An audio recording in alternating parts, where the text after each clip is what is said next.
Chapter 121. Lin Yi is a miracle doctor. No, Xu Emin said with a shake of his head.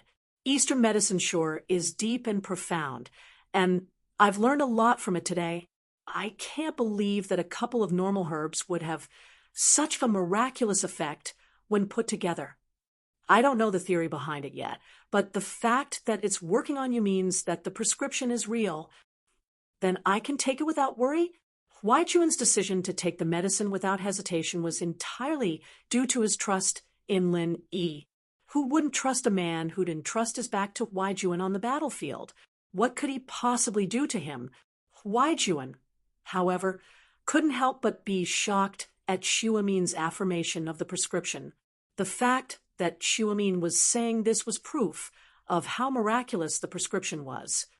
Of course, the person who gave you the prescription must be a big shot in the Eastern medicine world, right? Xu Emin sighed. Of course, I'm not trying to find out his name, but I'd like to meet him and ask him some questions if I have the chance.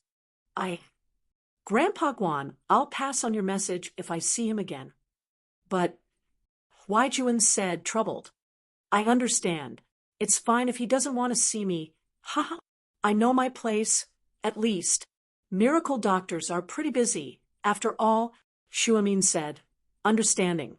Miracle doctor? Wai Chuan almost faint. Lin Yi was a miracle doctor? He knew that Lin Yi was a god of war on the battlefield, but he didn't know that he was a miracle doctor. The medicine he'd brought back from his hometown was quite effective, but that didn't make him a miracle doctor, did it? All right, I'll pass on the message. Wai Chuan nodded, not in a position to say anything else. That's good, Yang. You look like you're in good spirits. Evidently the prescription is working. It looks like it won't be a problem if your body doesn't develop a resistance to the medicine. Xu Emin had been observing Wai Chuan ever since he'd entered the room. Traditional Chinese medicine was all about observation, and this observation referred to the patient's expression, complexion, body shape, posture, and tongue, in order to detect any abnormalities in the internal organs. Traditional Chinese medicine practitioners had gradually come to realize that the external organs of the body, especially the face, tongue, and tongue coating, were closely related to the internal organs. If there were any changes in the yin, yang, and blood of the organs, it would definitely be reflected on the surface of the body, just as the spiritual pivot, Internal Organs chapter, says, look at the external response to understand the internal organs, then you will know the illness. The divine physician of this generation, Bian Ke, was able to determine Kai Huangong's condition through looking. Bian Ke left after looking at Marquis Huan, which meant that Bian Ke knew that Kai Huanglong was beyond saving with just one look and left immediately. Guan Xu Emin wasn't at Bian Ke's level yet, but Wai Chuan's complexion was noticeably better than before. Guan Xu Emin could tell that it was the result of the herbal medicine. Then I can stop using the painkillers. Wai Chuan wasn't expecting his miraculous captain to give him yet another big surprise. Of course you can stop that. You don't even need acupuncture. Guan Xu Emin said, in the past, acupuncture was only to help you refresh your mind, stimulate your nerves, and relieve the damage caused by the painkillers. But now, it's no longer necessary. You're full of energy, so you don't need me anymore. Grandpa Guan, that's not what I meant. Wai Chuan panicked. My friend's prescription, Wai Chuan was having a hard time explaining himself. He was afraid that Guan Xu Emin would think otherwise. After all, he'd been looking for Guan Xu Emin all this time, and he'd taken someone else's prescription without telling Guan Xu Emin first. It was a little like he didn't trust Guan Xu Emin, but Wai Chuan couldn't say no to the person who gave him the prescription. Compared to Guan Xu Emin, Wai Chuan was closer to Lin Yi. Ha ha, look at you, Yang. What are you so nervous about? I'm more than happy that you're able to find a better miracle doctor to treat you. There's no need for me to not give you acupuncture. Guan Xu Emin explained with a smile, seeing through Wai Chuan's thoughts. Plus, like I said, I'm happy enough to meet someone as powerful as him. I'm just an apprentice before him. Why would I be unhappy about something like this? I see. I've been thinking too much. Huaijun sighed in relief. I'll pass on your message, Grandpa Guan, but I can't decide if he wants to meet me or not. Of course. Guan Shuamin nodded. Yang, come visit me often even if you don't do acupuncture anymore. We've been together for so long, I'll miss you a little if you don't come. Don't worry, Grandpa Guan. I'll come when I'm free. Huaijun promised. Huaijun decided to go talk to Lin Yi after leaving Guan Shuamin's villa. He wanted to talk to him about Guan Shuamin, as well as the prescription he'd given it to Guan Shuamin on his own accord. Lin Yi made an assorted fried rice with the leftovers from Pengzhan's banquet in the morning, taking a bite and leaving the rest for Meng Yao and Yushu. He went back to his room and took the medicine he'd brewed for Huaijun, planning to give it to him when he had time today. There was a saying that went like this. After eating Lin Yi's fried rice, Meng Yao didn't give Lin Yi a hard time at all. Instead, her face was blushing red, surprising Lin Yi. Did the girl change her policy? Was she trying to mess with him now that she couldn't kick him out? After all, he'd gotten into a little misunderstanding with Meng Yao before. She'd drunk a soda, with his saliva on it, and while it wasn't a big deal to him, it was a little serious for a conservative girl who'd never had a boyfriend before. As a result, Lin Yi understood Meng Yao's attitude towards him. It wasn't a big deal. Yushu, on the other hand, was looking at things from a bystander's point of view, and that was why their relationship was different. Lin Yi, you're not eating? Meng Yao asked as she looked at Lin Yi, who'd just come out of the room. I've already eaten. You guys eat? Lin Yi said, changing back into his uniform. Oh, why were you wearing your uniform again? Where's the clothes I bought you yesterday? Meng Yao frowned as she looked at Lin Yi's uniform. The school didn't force students to wear uniforms. After all, it wasn't as strict in high school as it was in elementary school. Students from slightly better families wouldn't wear uniforms all the time. Chapter 122. The beautiful times at school. I think it's pretty good. I'll change back if you don't like it. Lin Yi didn't really mind. He just wanted to experience the life of a student, an era that used to be so far away from him. Now that it was within his reach, Lin Yi wanted to immerse himself in it as much as he could. There was no toil like back home, no nervousness and danger on the battlefield, no fear of missions. Everything was so peaceful, and Lin Yi was starting to like his current life a little. Why hasn't the girl from the next class passed by my window yet? The snacks in his mouth, the manga in his hand, the first love in his heart.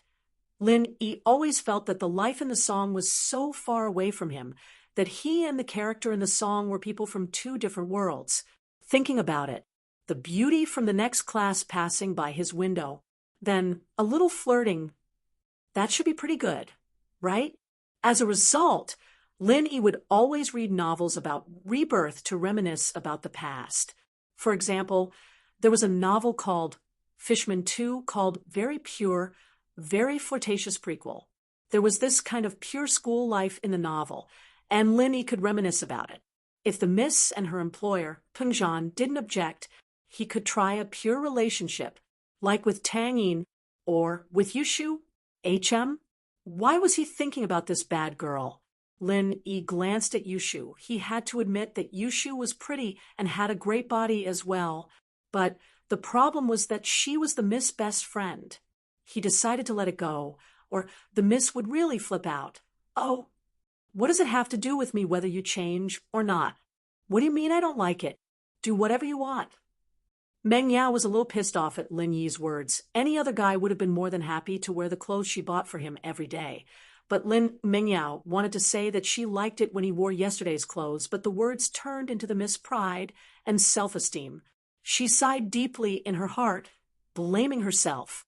She wasn't as tough as Shu, daring to say anything she wanted. Ah, I'll wear it tomorrow then, Lin Yi said with a smile. Yeah, Yao Yao told me last night that you look really good in casual clothes. Yushu interrupted. Shu. Meng Yao was about to explode. She'd thought that Yushu was the tough one, but this slip of the tongue ended up leaking the contents of their conversation last night. Lin Yi, on the other hand, looked at Meng Yao, surprised. He didn't expect the miss to be honest at all. Li Fu's car stopped in front of the villa as they were talking, and he honked twice. Meng Yao and Yushu put down their chopsticks, grabbed their bags, and made their way to the villa. Lin Yi looked at the leftovers on the table. He didn't need to be cleared up right away. Lin Yi said, "Lin Yushu, Lin Yi." Lin Yi picked up his bag and left the villa as well.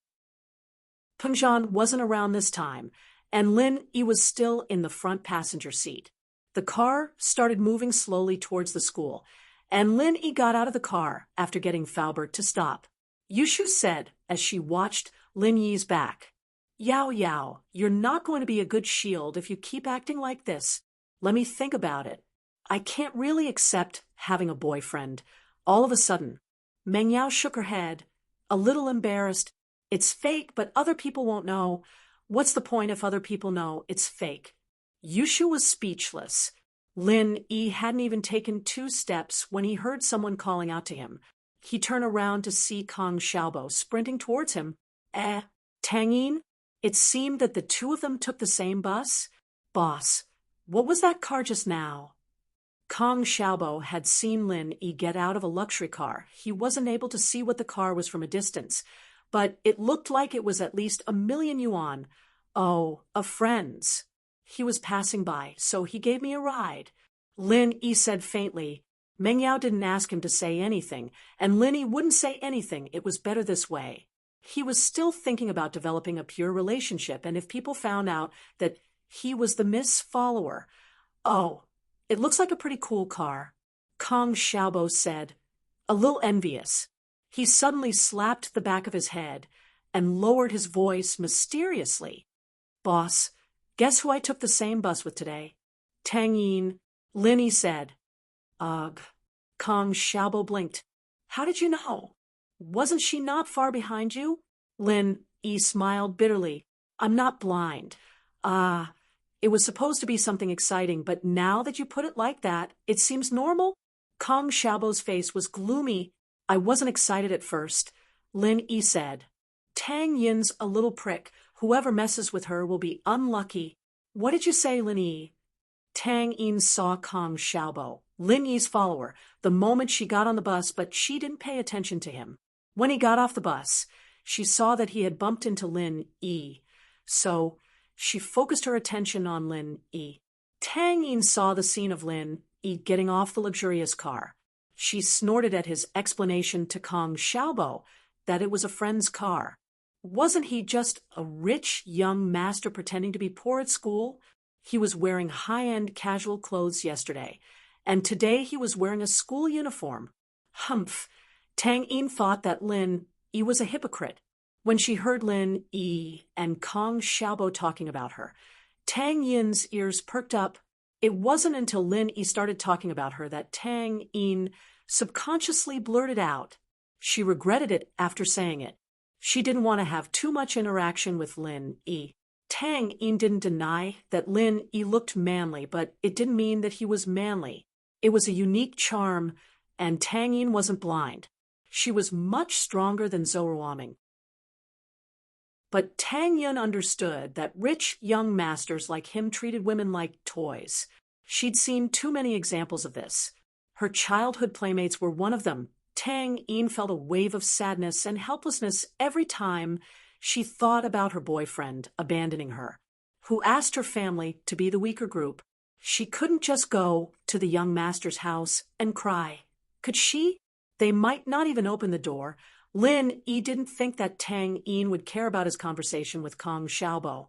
He turned around and smiled. "I said you're pretty." Chapter 1:23. Chapter 1:23. Zhonglin Yi didn't feel much pain, but he still smiled bitterly. It seemed like Tang Yin didn't like him at all. He'd been thinking about developing a pure relationship with her this morning. How did it end so quickly? It seemed like Tang Yin wasn't going to happen, and Yushu didn't seem likely either. "Boss, why is Tang Yin so mad at you?" Kong Xiaobo didn't get it. Lin Yi and Tang Yin didn't even know each other. So why was Tang Yin so mad at Lin Yi?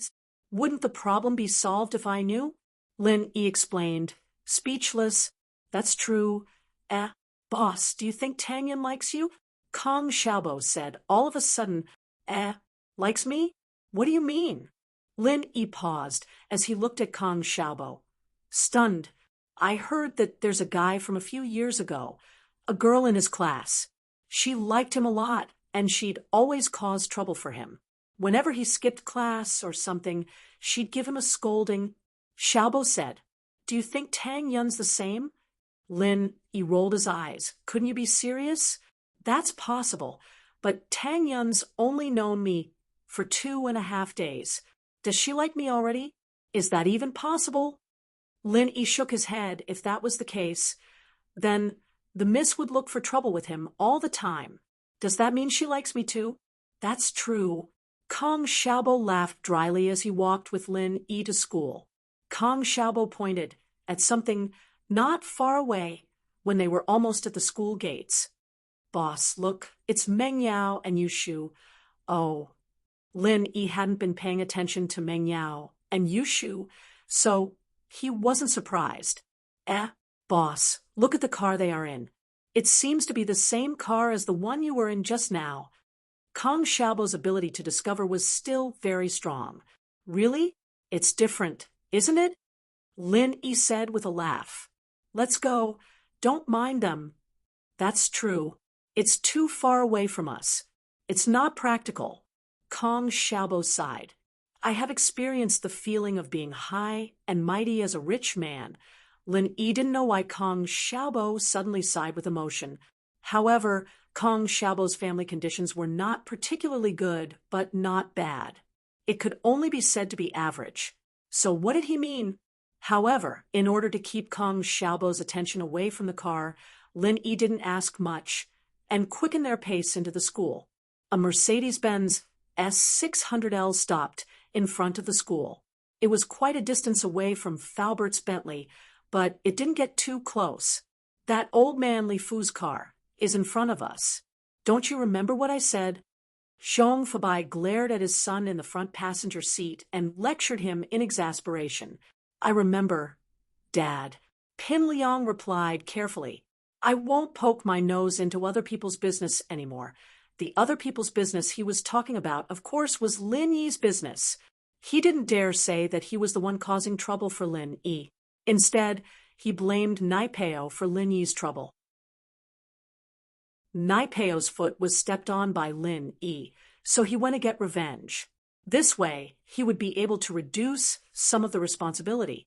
Fabai was part gangster, and naturally, he valued brotherhood. He didn't go overboard when Pin Liang tried to get revenge for his brother. He only scolded him and told him to stay out of other people's business. Do you know that you almost ruined my plan this time? He sent my right-hand man, Hei Bao, to the police station, and I don't think he'll be able to get out for a few years. Luckily, he doesn't know much, or else, Fabai humphed. Remember, your first priority in school is to hook up with that girl, Meng Yao. Don't think about anything else. Do you understand? I understand, Dad. I'll try my best. Pin Liang promised, and if you can get Meng Yao, your dad won't have to listen to your uncle anymore. Fabai patted Pin Liang's shoulder. All right, go. Hurry up and do it before that old fox Pingzhan can react, or it'll be too late. Fabai wasn't an idiot. He did have some power in Songshan, but it was nothing compared to Pingzhan. If Pingzhan was looking for a son-in-law openly, he wouldn't be interested in Pin Liang. So Fabai told his son to make the first move. Pin Liang agreed to his father's words. Although he hated Lin Yi, he couldn't do anything to Lin Yi without his father's support. If his father gave him his full support and got a team of security guards from the nightclub, Pin Liang didn't believe that Lin Yi could fight 4 hands with 2 fists. Even if he could, what about 10 or 20? He didn't believe that he couldn't beat him to death. Lin Yi, I'll let you go for now. Once I hook up with Meng Yao, my father will be happy and he'll gather his men for me. That'll be the day you die. Pin Liang thought to himself hatefully. Even if he didn't want to, he could only keep it to himself. He wanted to see if he could think of a way to cause some trouble for Lin E and annoy him a little. As long as he didn't fight him head on, Lin E wouldn't suspect him. Yao Yao. Pin Liang took 2 steps forward and chased after her. Yao Yao, the fly's here again. I told you. You and Shield Bro wouldn't be in so much trouble if you got together with him earlier. Yushu giggled as she pointed behind her. Meng Yao rolled her eyes and turned around helplessly. Pin Liang, are you deaf? Pin Liang paused. Why was Meng Yao calling him deaf all of a sudden? What was going on? He should be the one calling her that. Why was she calling him that? Yao Yao, what do you mean? What deaf? Pin Liang didn't know what was going on. Last time, you called me Yao Yao at the school gate. I told you not to call me Yao Yao. Call me by my full name. So, I can only assume that you either have a problem with your IQ or you're deaf. Meng Yao said. Pin Liang's face darkened at Meng Yao's mockery. You're just a little prettier and from a better family, aren't you? Just wait until I catch up to you. Humph, I'll teach you a lesson. But since he couldn't catch up to her right now, Pin Liang put on a flattering face. Ha, isn't my uncle and Uncle Chu's colleagues? We're old friends, so I was thinking of calling you Yao Yao. Oh, you can call me whatever you want then. Meng Yao really couldn't be bothered with him anymore. Pin Liang was overjoyed at Meng Yao's words. Did this mean that Meng Yao agreed to let him call her Yao Yao? Chapter 124. To his door, Pin Liang took in a deep breath and clenched his fists as he watched Meng Yao and Yushu leave. What was so bad about him? Why didn't Meng Yao like him? What are you thinking about, Liang Yi? Pin Liang was still sulking when someone tapped him on the shoulder. He turned around to see Zhou Ruoming. Oh, Ming Bro, it's nothing. Pin Liang wasn't going to spill the beans. Oh, Zhou Ruoming couldn't be bothered to ask Pin Liang about his stupid stuff. He had something else to talk to him about. Liang Yi, I need to ask you something. That Lin Yi from your class, what's his background? Zhou Ruoming hated Lin Yi to the bone. Even more so than Pin Liang. He'd been so close to hitting on Tang Yun that Friday, forcing her to make a choice, but Lin Yi had ruined it. It pissed Zhou Ruoming off, but he didn't dare do anything rash. He didn't dare say anything after getting slapped by Lin Yi. What happened with Heibao Bro had left Zhou Ruoming in shock. He wanted to see how Pin Liang's family was going to handle this. As a result, he didn't go after Lin Yi straight away. He came from a wealthy family as well, but his business wasn't as big as Fabai's. His brother, Zhou Ruoguang, was a gangster boss in the North District, and his underlings were ruthless. But to his disappointment, House Shong didn't do anything after a few days, and Heibao Bro wasn't even fished out after being arrested. He was probably going to be sentenced. Zhou Ruoming was a little puzzled. Just what kind of background did Lin Yi have? Lin Yi, just a laborer. Pin Liang said disdainfully. It never crossed his mind that his father was a laborer, and he was looking down on his father as well. Laborer? Zhou Ruoming thought that his ears were screwed up. How was it a laborer? A laborer studying in high school? What kind of joke was that? He's a transfer student. I heard he's from the mountains. He was wearing rags the first day, like a laborer. Pin Liang's eyes lit up as he explained. He suddenly realized why Zhou Ruoming was asking about Lin Yi. Was he going to make a move on Lin Yi? He hadn't heard anything about Zhou Ruoming and Lin Yi. Is that so? Then why didn't you seek revenge after suffering such a huge loss a few days ago? Don't bring it up. Pin Liang shook his head with a bitter smile. Pin Liang's Lin long ago Lin's dong master. Lin Yi didn't do anything. Let's not talk about it. Pin Liang shook his head with a bitter smile. I called Heibao Bro out and got scolded by my old man. You know that my old man doesn't approve of me messing around in school. I'm not a match for that Lin Yi kid. He's from the countryside, and he's really strong. There's nothing I can do to him. Pin Liang could tell that there was something going on between Zhou Ruoming and Lin Yi, but he didn't know the details. That didn't stop him from adding fuel to the fire. He wouldn't object if Zhou Ruoming were to teach Lin Yi a lesson. I see. So you're saying that Lin Yi doesn't have much of a background? Zhou Ruoming was afraid that Lin Yi was from a powerful family. He'd be in big trouble if he messed with Lin Yi. I don't know. Why do you keep asking about this kid? Pin Liang pretended not to understand what Zhou Ruoming was getting at. Oh, nothing. I'm just curious. Curious? Zhou Ruoming said, I'm leaving now. My brothers are asking me to play basketball. Pin Liang curled his lips. Curious? Curious my ass.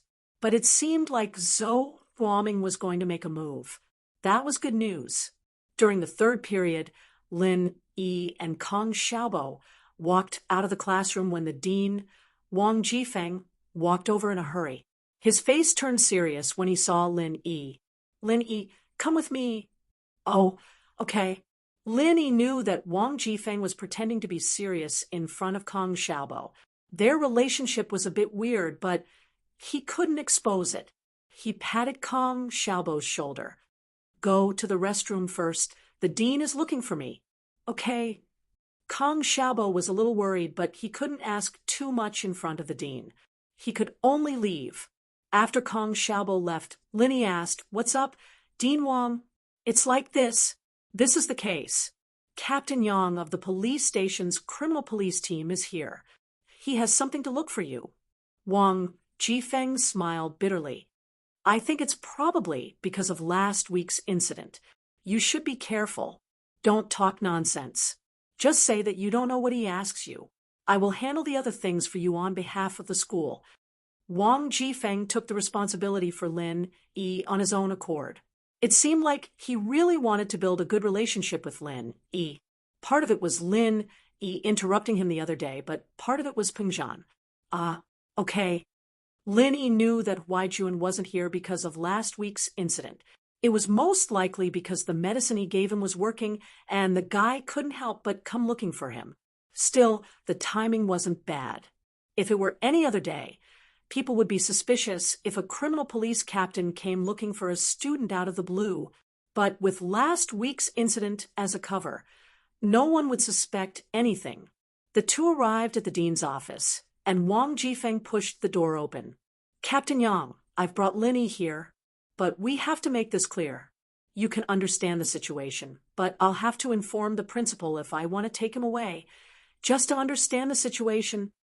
Wai Jun smiled. Don't worry, Dean Wang. He won't cause any trouble for your work. You see, maybe you should leave for now. If that's the case, you guys talk. Wang Jifeng nodded and let Lin Yi in. He then left the office and closed the door behind him. How was it? Did the prescription I gave you work? Lin Yi asked as he sat down on the sofa after Jifeng left. Eagle, you're amazing. The medicine works better than those painkillers. Wai Jun said excitedly as he punched Lin Yi, but Lin Yi dodged the punch without leaving a trace. Call me Lin Yi. Lin Yi corrected. All right, Lin Yi is Lin Yi if you say so. Wai Jun didn't mind. The name was just a code. Lin Yi, there's something I need to apologize to you for. I've shown the prescription you gave me to the doctor who treated me, but he promised that he wouldn't tell anyone about it. Chapter 125. She's a bit careless. He wants to see you, but I haven't agreed yet. I just told him I'd try to contact him. Wai Jun said, I don't know what mission you're on, and it's not my place to ask. You don't have to see him if it's not convenient for you. Mission? Lin Yi smiled bitterly as he rubbed his nose. I really don't know what's going on with this mission. I don't even know where it's coming from. How could I not meet your savior? Of course I'll see him. HM? Don't force it. Wai Jun said, touched.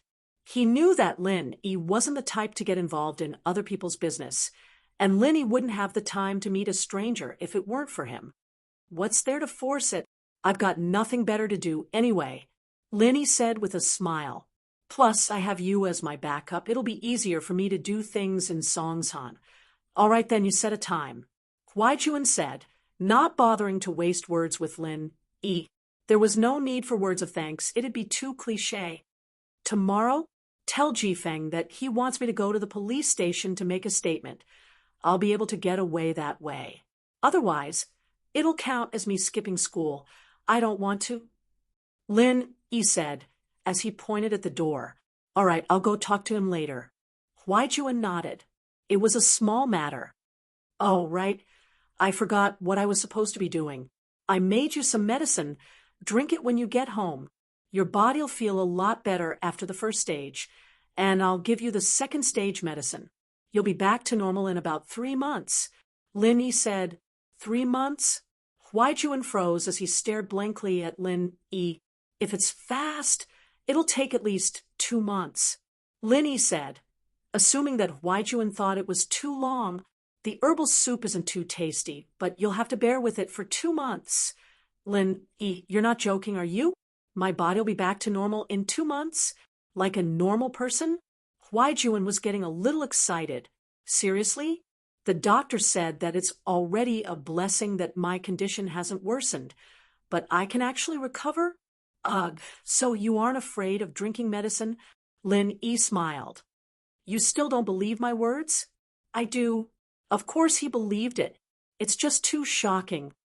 Huai Juan was truly shocked, but he trusted Lin Yi's words. On the battlefield, there had been many times when the enemy was about to catch up to them, but it was all because of Lin Yi's correct judgment that they were able to escape from danger and then turn around and kill the enemy. Therefore, Lin Yi's prestige in the team was unparalleled. Lin Yi's words were also carried out by the team members without reservation. You brat, I'm afraid of drinking medicine? He did not even feel a bullet hitting his body, so why would he be afraid of drinking Chinese medicine? Are you mocking me? That's not necessarily true. I've seen some fearless people before, but they're afraid of injections and medicine. Lin Yi smiled. Come with me to the classroom later. I'll get it for you. Captain, you're so awesome. Huai Juan couldn't find the words to describe the joy he was feeling right now. He'd thought that every day of his life was worth it, and that he'd be able to live until the day the painkillers and massages stopped working. He'd be able to die at that point, but Lin Yi was able to cure it. Lin Yi was like a god in the team, but Huai Juan couldn't hide the shock he felt. Lin Yi definitely wasn't that old. If he wasn't wrong, he should be around the same age as Ning, 7 or 8 years younger than him. Yet, he seemed to be able to do everything. Where did he learn all this from? To be honest, I kind of miss those days, the rain of bullets every day. Lin Yi said, a little emotional when he heard Huai Juan call him captain. Yeah, there's also Ning. Huai Juan stopped abruptly as he realized that Lin Yi's face had darkened at the mention of that name. Let's not talk about that. Lin Yi sighed. The past is the past. But Ning's still asking about you.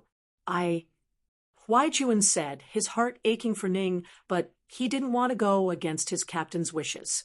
Then tell her that Eagle's dead. Lin Yi said faintly, a trace of sadness in his eyes. Indeed, he had already returned an identity. Every mission was a chance for him to be reborn. Once the mission was over, his life would come to an end. But Huai Juan was about to say something when Lin Yi cut him off. Just tell her that the next time you see her. Lin Yi said, long-term pain is better than short-term pain.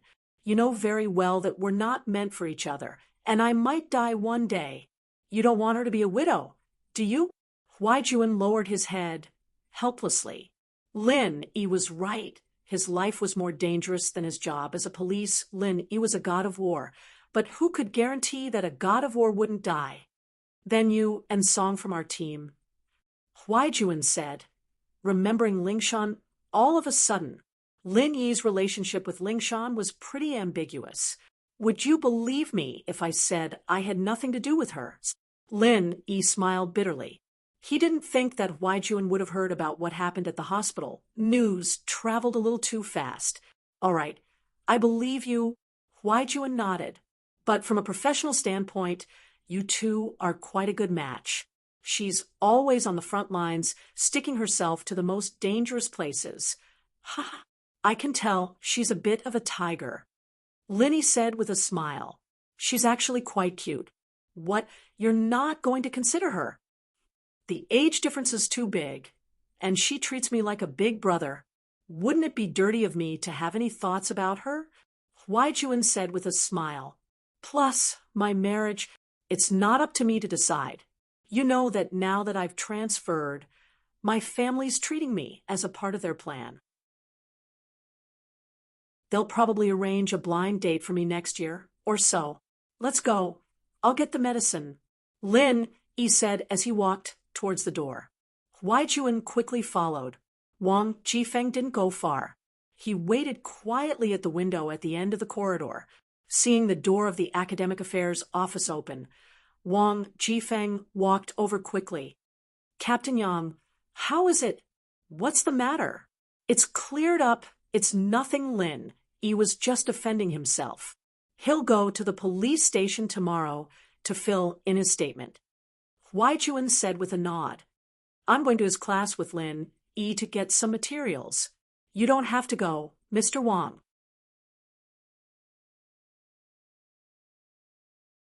Chapter 126. Help solve a problem, Huaijuan sighed as he looked at the student-like captain. He'd always treated the guy like a god, but now he seemed more like a regular 12th grader than anything else. Once a day in the morning, noon, and at night. Microwave it or not. There aren't many rules and there aren't many taboos. Just don't drink. Lin, Yi said as he handed a bag of medicine to Huaijuan. There were only 2 cleaning students in the classroom at the moment, and no one was paying attention to what Lin Yi had brought back. It's been a while since I've had alcohol, and my body can't handle it, Huaijuan said with a bitter smile. This should be enough for a week, right? Yeah, a week's worth. Lin Yi nodded. I'll see how your body recovers after a week, and I'll give you the right medicine. All right, I'll be heading back then. I can't thank you enough. Where should I pick you up tomorrow? Or school? Huaijuan asked. Let's meet at the school gates tomorrow. Park a little further away, and we'll talk. Lin Yi said after a moment's thought. After sending Huaijuan off, Lin Yi turned around and headed to the washroom. He'd been planning on taking a piss when Jifeng stopped him, and it was only after Huaijuan left that he reacted to the need. He saw Tang Yin's silhouette flashing by the door with a basin of water in her hands as he walked past Class 9. She must have been on duty, but retracted her head the moment she saw Lin Yi. Lin Yi smiled bitterly. Did the girl think that he'd come to her class to peep on her? Why else would she be hiding? Lin Yi grinned at her. I'm going to the washroom. Tang Yin blinked as she watched Lin Yi walk away. She stomped her feet angrily. What the hell was he talking about when he was going to the washroom? This guy is definitely flirting with me. She really wanted to rush over and pour a bucket of dirty water on Lin Yi's head, but she didn't dare to. She dared to occasionally make small moves to attack Lin Yi, but she didn't dare to do something so out of line. After all, Lin Yi was a young master. If she angered him, he would disregard his previous pretense and do something out of line. Tang Yin wouldn't be able to react in time. Tang Yin waited until Lin Yi was close enough to the washroom before running over and pouring away the dirty water like a thief. She quickly filled up a basin of fresh water and ran back to her class. However, before he could take 2 steps, he bumped into someone. He lost his grip on the water basin, and it flew out. Tang Yin lowered her head when she saw who it was. Mr. Wang, do you know how to walk? Jifeng was about to explode. He'd wanted to come to Class 5 to see if Lin Yi was all right, but Huaijuan was there, and it wasn't his place to ask too many questions. He decided to ask Lin Yi in private to make sure he wasn't in trouble. In the end, just as he reached the door of grade 12 Class 9, a student in front of him splashed a pail of cold water on his face, making him look like a drowned rat. "Mr. Wang, I'm sorry." Tang Yin didn't know what to do. She was the kind of good student who only cared about her studies. She'd never made a mistake like this before. Splashing cold water on the head of a student wasn't a small matter. Although she didn't see the path clearly, she knew that it wasn't a good reason. "I'm sorry? Is that it? Which class are you in?" Wang Jifeng wiped the water off his face and sighed in relief when he saw that it was clean water. If it was dirty water, then he'd lose all his face as the dean. I'm in class 9. Tang Yin lowered her head. She'd never lied before, so she came clean when Wang Jifeng asked. In fact, lying was useless in front of class 9's door. "Go back and write a self-reflection report, then read it in the broadcasting room." Wang Jifeng didn't care if the student did it on purpose or not, but he had to do something about it. Otherwise, where would his reputation as a dean go? Could other students splash water on her too? The broadcasting room. Tang Yun's heart skipped a beat. That was usually a place for bad students to reflect on. Today, it was her turn. She felt wronged at the thought. She wouldn't have run away if it weren't for Lin Yi. But how was she going to explain this to Mr. Wang? After all, it was a fact that she ran away rashly, but self-reflection. For a top student like Tang Yin, it was difficult. Tang Yin had never written a self-reflection report since she was young, nor did she make any mistakes. Tang Yin's eyes reddened at the thought. She was a girl going to the broadcasting room to do self-reflection. Mr. Wang, did you just shower? But your hairstyle is pretty cool. You look a lot younger. Lin Yi came out of the washroom and saw the scene of Tang Yin accidentally splashing water on him. He couldn't help but laugh. This girl was too reckless. When he saw Wang Jifeng scolding Tang Yun, Lin Yi didn't think much of it. He wanted Wang Jifeng to teach this little troublemaker a lesson so that she wouldn't cause trouble for him. But when he saw that Tang Yun was about to cry, Lin Yi couldn't bear it anymore and walked over. Wang Jifeng didn't think that he would meet Lin Yi at this time. Moreover, Lin Yi praised his hairstyle. It didn't matter if it was true or not. He couldn't say anything about Tang Yin splashing water on him. He could only nod. The weather is getting hotter. It'll be cooler if I take a shower. Oh, I thought Mr. Wang just finished exercising. Lin Yi laughed. I saw the students doing the bathroom, so I followed along. Wang Jifeng sweated as he looked at Lin Yi's evil smile. This kid really wasn't easy to deal with. Sure enough, he knew everything that had happened that day. "Oh." Lin Yi nodded and suddenly turned to Tang Yin. Tang Yin, you're here. Don't wait for me. Go back to the classroom first. I have something to talk to Mr. Wang about." Tang Yin didn't expect Lin Yi to be this familiar with Wang Jifeng, chatting casually with him. Lin Yi was a young master with a strong background, after all, so Wang Jifeng naturally gave him some face. But at this moment, Tang Yin understood that Lin Yi was helping her out. Tang Yin felt sour in her heart. She was a top student, but she wasn't as useful as Lin Yi's identity. She looked at Lin Yi, then at Wang Jifeng. Wang Jifeng didn't think that Lin Yi and the girl who splashed water on him knew each other. When the girl raised her head, Wang Jifeng saw that it was Tang Yin, the prettiest girl in the school. He couldn't help but smile bitterly. It seemed like there was something going on between Lin Yi and her. No wonder Lin Yi pointed him out. It seemed like he wanted him to let Tang Yin go.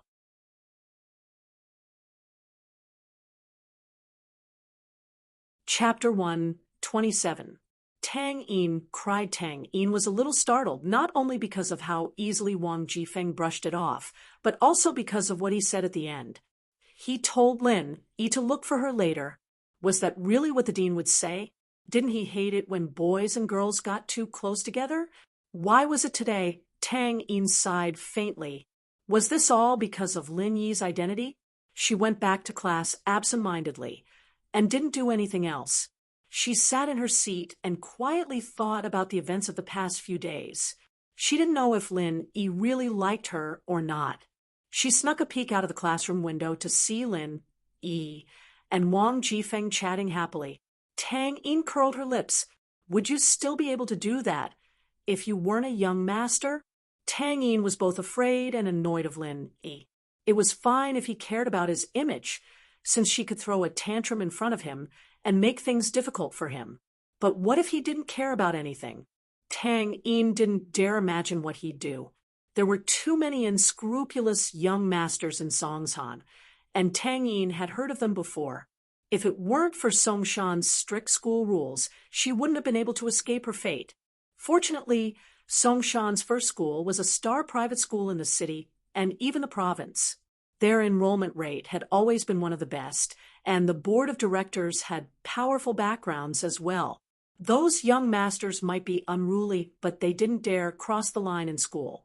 Otherwise, they'd be mercilessly expelled even if they had a background. She thought back to her childhood playmate, her best friend, who now had both legs crippled and stayed at home all day. She used to be like her, full of dreams and hope for the future, but now it was said that children from poor families matured early, and Tang Yin was no exception.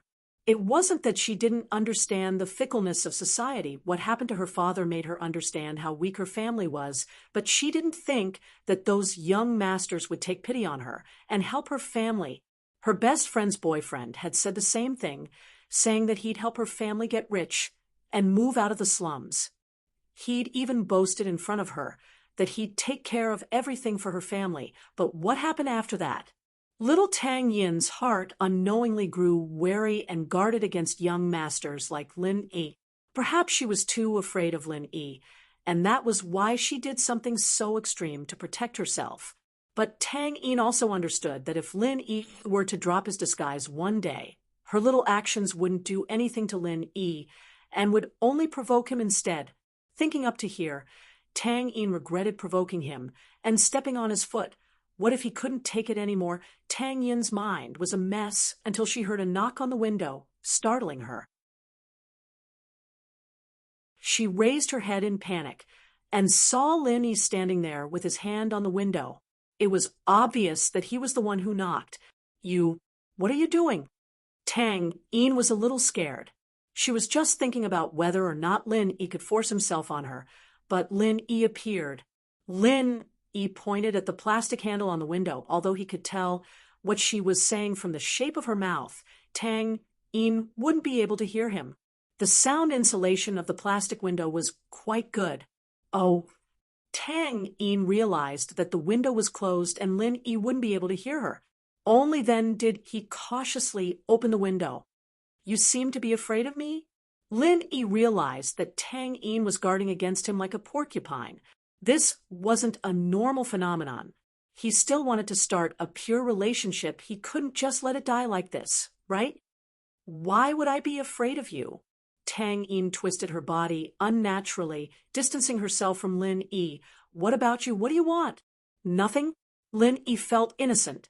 Although he was lusting after Tang Yin's looks, and she was indeed a beauty, he was a normal man. He would more or less have some thoughts, but he didn't do anything further. Tang Yin looked at his innocent eyes and bit her lips angrily. You chased so warming away, and now you're trying to please my mother. You even gave me a dress. Didn't you want to pursue me? Tang Yin was a little shy, but since the conversation had reached this point, she might as well make it clear so that Lin Yi could give up early. Ugh, gave you a dress? Lin Yi didn't think that she would still think that he was the one who gave her the dress after he asked for 50 kwai. This gift was too good. He would open a gift company in the future, specializing in giving gifts to people. But wooing, it seemed that he was right. Tang Yin really thought that he was wooing her. She did all this just to get close to her. Lin Yi thought that Tang Yin wanted to woo her. Lin Yi could only smile bitterly. If Wai Juan knew about this, he would laugh his head off. Fine, I want to pursue you. So what? Lin Yi wanted to tease Tang Yin, so he nodded and admitted it. You, How could you do this? Tang Yin didn't think that once she provoked him, Lin Yi would really take off his disguise and admit it. She didn't know what to do, so she lowered her head and didn't dare to look at Lin Yi. She didn't have the courage to question him anymore. Tang Yin buried her head very low, almost into her collar. The back of her neck was originally covered by her hair, but her fair skin was reflected in Lin Yi's eyes, making his imagination run wild. Lin Yi wanted to tease her a bit more, but he saw Tang Yin's long eyelashes flutter, and her body was slightly moving up and down. There was a trace of tears at the corner of her eyes, sliding down her cheeks. Lin Yi jumped in fright. Tang Yin was crying. Little Thorn, she wasn't that weak, was she? He thought that she was strong when she stepped on his foot fiercely, but he didn't think that she would cry after a few words. Even Wang Jifeng didn't have that much strength. All right, don't cry. Lin Yi had never coaxed a girl before, and he was a bit flustered. He didn't know what to do. If you don't cry, I'll buy you candy. Tang Yin got even angrier as she listened to Lin Yi's nonsense, thinking that he was mocking her on purpose. She felt wronged and cried even harder as she laid her head on the table, sobbing. All right, as long as you don't cry, I'll promise you one thing, as long as it's within my power. Lin Yi had never promised anyone anything before, but if he made a promise, he would definitely keep it. If Huaijuan knew that the captain was making a promise just to coax a girl not to cry, he'd be shocked to death. Who cares? Tang Yin felt wronged and ignored Lin Yi after that.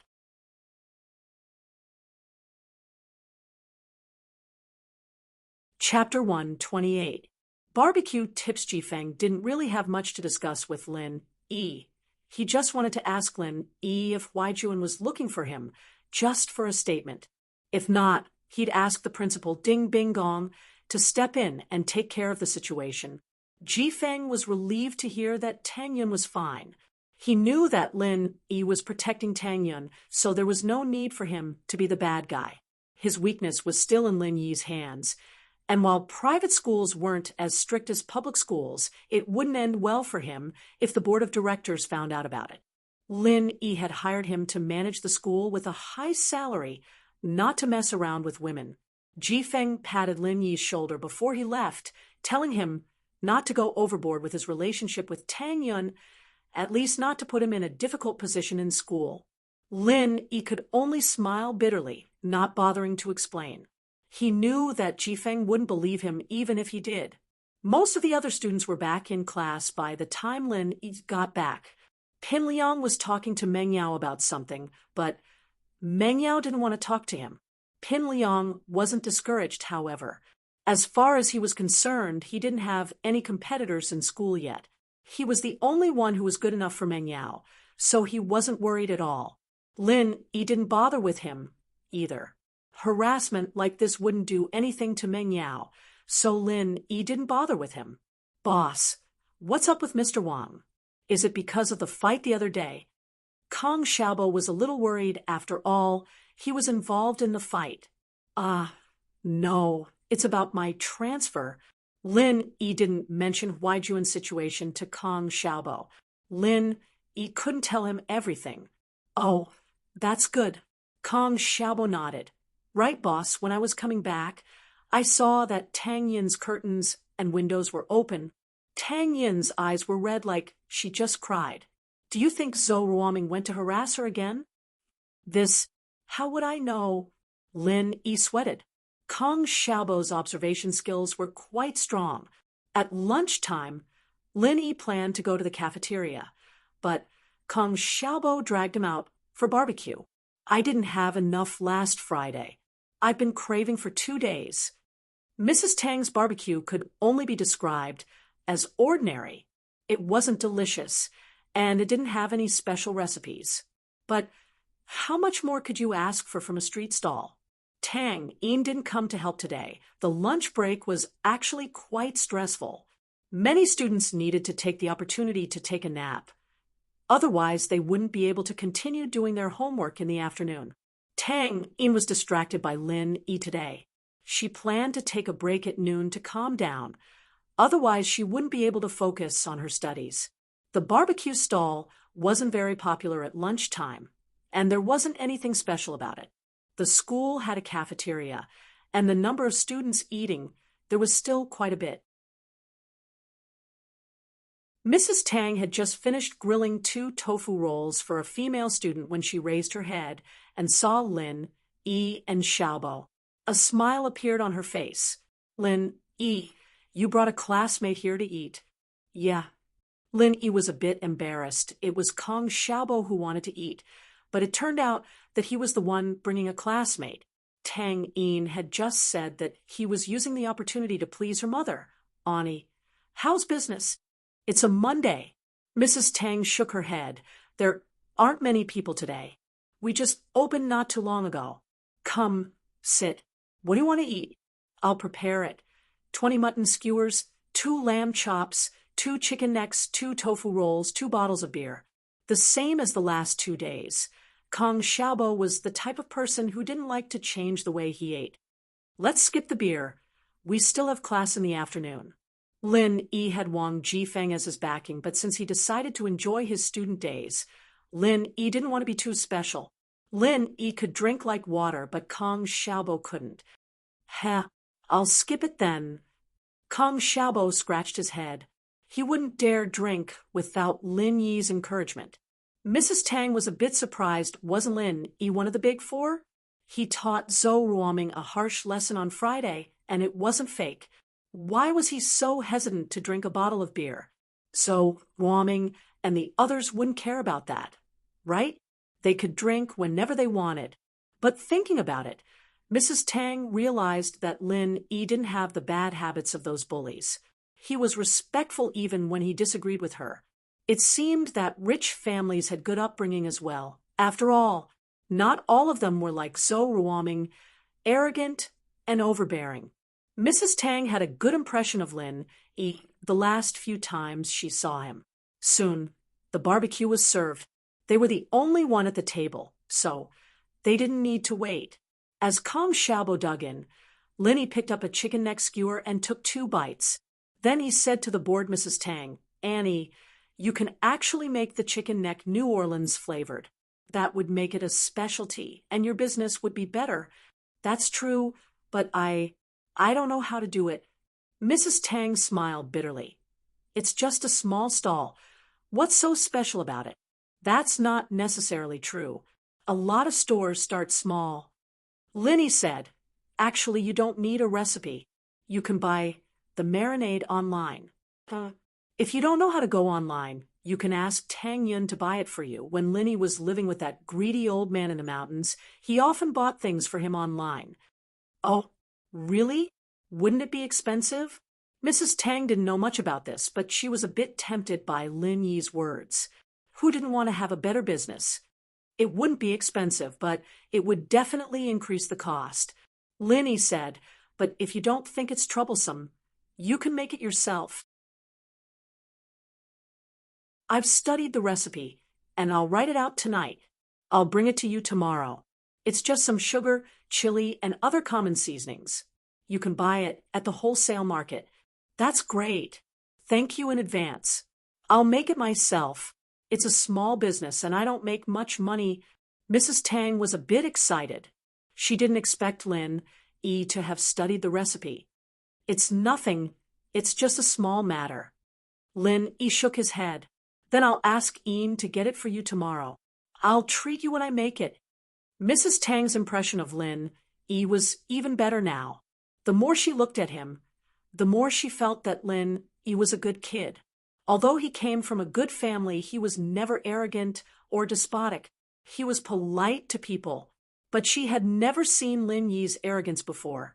When Lin Yi got cocky, he could poke a hole in the sky.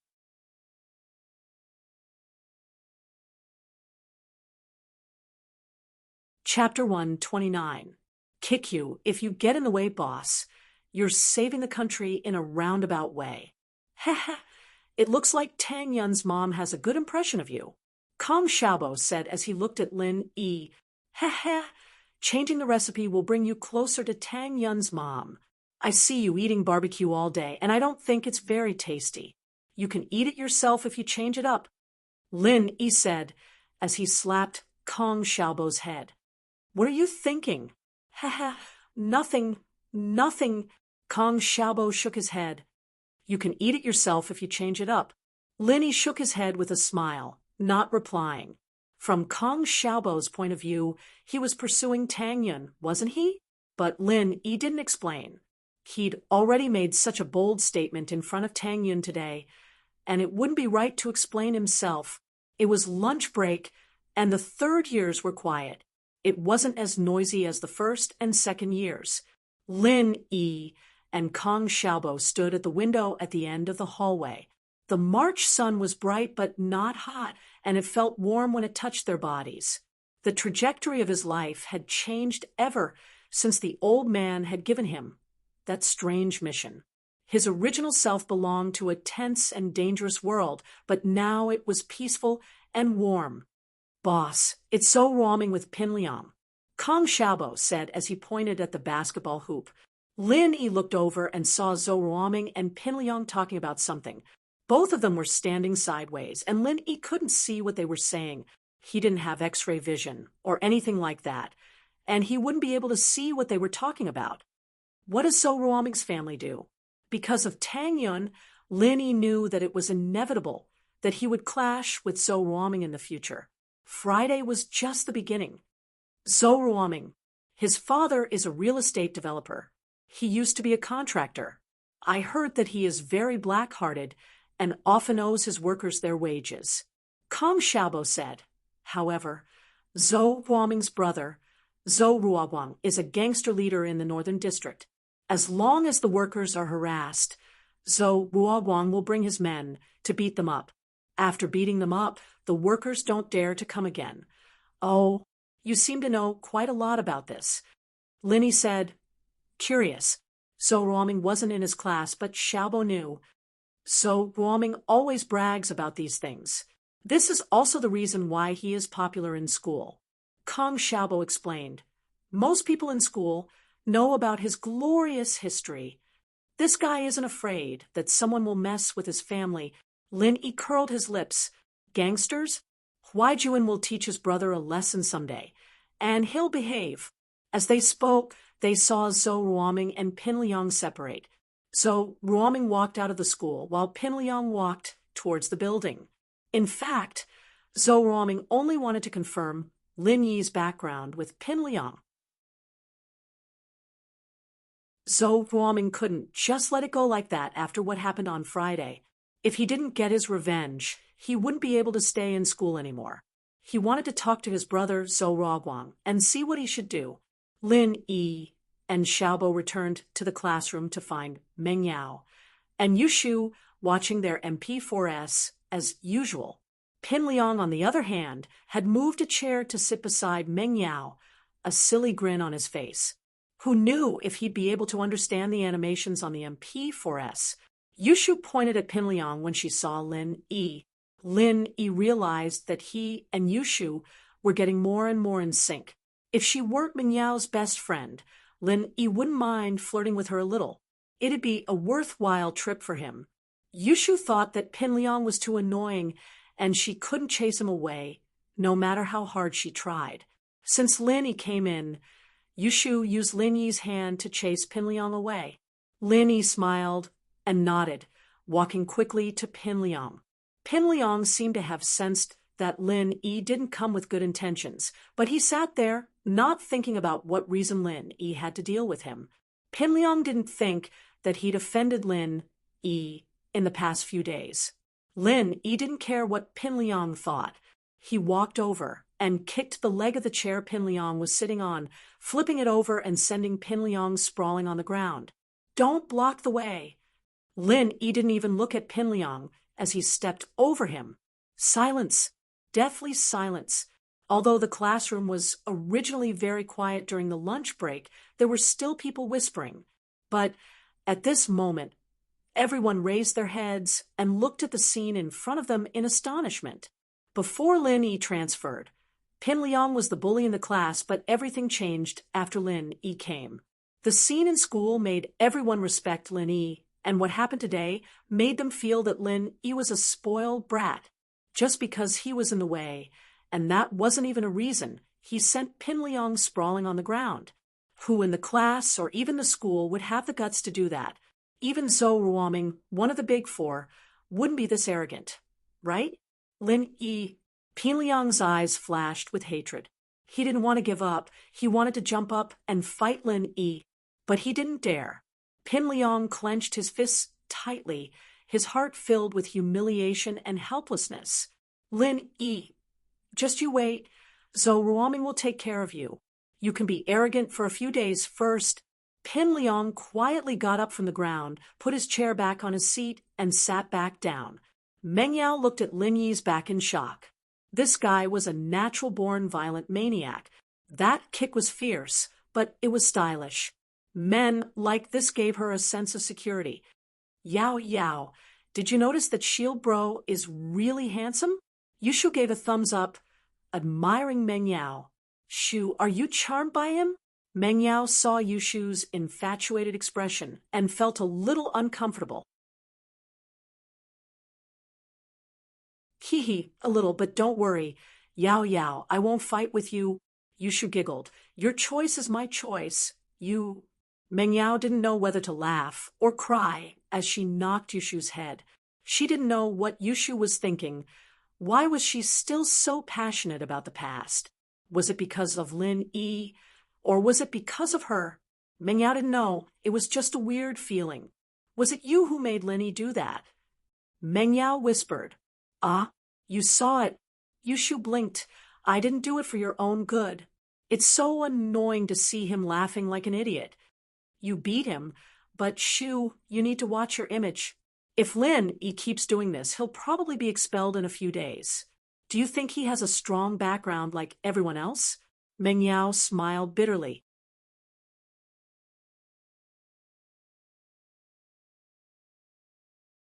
Chapter 130. Chapter 130. Kong Xiaobo's family, as the saying goes. Bad news travels 1,000 miles. Even in the neighboring Class 9, Lin Yi's amazing feats were spreading like wildfire. Tang Yin wanted to take a nap at noon, but she couldn't.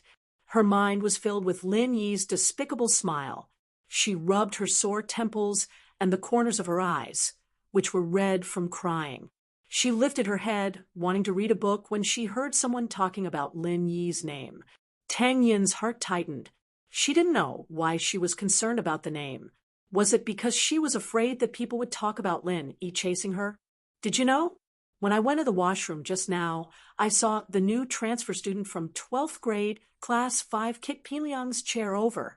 Pin Liang fell flat on his back. The boy beamed with joy as he told his classmates about what he had seen and heard. Do you know why? Because of what? A few students who were listening to the side asked.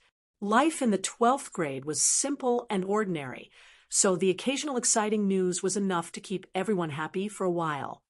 That's because the transfer student said Pin Liang was blocking the way. He's going to kick him next time. The boy said, as if he was Lin Yi himself, don't you think he's amazing? That transfer student's name is Lin Yi, right? He's so handsome. A girl who was a bit infatuated interrupted. Didn't you guys see him last week? He single-handedly beat up that gangster who was holding a gun. This kind of man gives me a great sense of security. Pfft, there's no way he'd like someone like you. You're so slutty. You don't even know how many people you've F***ed. Another girl humphed coldly. I'm more like him. Get lost. Being looked down upon. That wind *SS was immediately displeased. Why don't you take a look at your crooked appearance? You're not even as good as me. From what I see, if there's a chance, only Tang Yun is worthy of it. Tang Yun was using a book as a cover as she listened in on the conversation nearby. She couldn't help but curl her lips when she heard Lin Yi kick Pin Liang's chair over. He was still a playboy after all. It hadn't even been 2 days, and now he was showing his true colors after being provoked by her. Just as he was feeling disdainful, he heard someone mention him, and even said that he and Lin Yi were a good match. He couldn't help but feel a little annoyed, but he couldn't get up to refute it. This kind of thing, the more he tried to explain, the worse it would get. His annoyance toward Lin Yi grew. Lin Yi didn't know that his glorious deeds had spread. When he returned to his seat, he saw Kong Xiaobo giving him a thumbs up. Lin Yi didn't care. Study hard. Let's see what you can do if you can't get into a university. Hee, I'll start reading now. Kong Xiaobo smiled bitterly. Man, if my family was like second grandpa's family, I wouldn't have to study so hard. I could be a playboy too.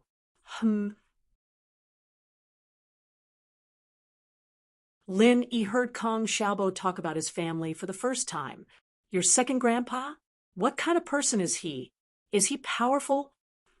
Powerful? Kong Xiaobo's lips curled up in disdain.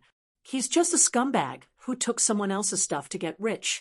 He basically doesn't have much contact with our family anymore. Oh, Lin Yi could tell that it was a family feud. You know Dr. Kong, right? Kong Xiaobo said. Dr. Kong? Lin Yi frowned. Why did it sound familiar? However, he suddenly remembered that when he was in the pharmacy a few days ago, he heard the salesperson say, the Dr. Kong who sells Jinchuang medicine? And that's him. Kong Xiaobo nodded. He is my second grandpa. Ugh. Then aren't you also a rich second generation, a rich third generation? Lin Yi was a little surprised about Kong Xiaobo's family background. What rich second generation and rich third generation? Kong Xiaobo smiled bitterly. My grandpa is my grandpa, and my second grandpa is my second grandpa. Now it's two families. My family is very poor working class, I guess. Family feud, asked Lin Yi. You could say that. The recipe for Jinchuang medicine belonged to both my grandpa and my second grandpa. My second grandpa wanted to use the recipe to build a factory, but my grandpa didn't agree. That's how the conflict started, Kong Xiaobo explained. My second grandpa seems to have stolen the recipe and built his own factory. The two families fell out after that. And now, your grandpa sure is stubborn. You can't blame your second grandpa for being greedy if he doesn't want to make money with something this good. Lin Yi nodded. If it were me, I'd probably choose to make money too. However, this incident reminded Lin Yi of something. The recipe was worth a lot of money. His medicine and Huaijuan's painkillers could all be produced and sold. The profits would be huge. And this was something that needed to be researched. He wanted to see if he could find someone to work with and earn some money. It wasn't right to keep using Minyao's family's money. It was like living off a woman. That's what I was thinking, actually. Kong Xiaobo stuck his tongue out. My second grandpa stole the recipe, and I asked my grandpa if he knew what ingredients were in the recipe. He said he'd forgotten about it after looking at it. Man, there's nothing I can do about it. I'll have to work hard myself. You're pretty open-minded. Lin Yi looked at Kong Xiaobo in a higher light now. So what if I don't? Looking for trouble? What's wrong with you? Kong Xiaobo said helplessly. All I can do is sigh sometimes. All right, boss, I'm going to go read. Dr. Kong. Recipe, Lin Yi frowned. There had to be more to this than meets the eye. But Kong Xiaobo didn't say anything about it. Maybe he didn't know much. But it wasn't as simple as it seemed. Lingshan was going crazy. The robbers were hiding really deep, and they were in a mountainous area. It was a lot of inconvenience for the search. The business car with the license plate number 74110 was found, but the license plate had been broken. From the characteristics, it could be determined that this car was the robber's car, but it was useless. Lingshan had no choice but to call Huaijuan's number. Captain Yang. Lingshan was a little embarrassed to speak. Song, it's about the robbers, right? Huaijuan guessed that it was about the case. Yeah. I don't have any leads. Captain Yang, Lingshan said awkwardly. Song, I'm not that good at solving cases, actually. I'm just careful. That's all. This is different from a normal bank robbery. It involves Pingzhan and Mengyao, so the kidnapping is their main goal. Robbery is secondary. Huai Juan said, "These people are organized, and I'm afraid rushing them won't work, especially with how tight the situation is right now. Their superiors will tell them to hide as well." Ah, Ling Shan wasn't expecting Huai Juan to be helpless.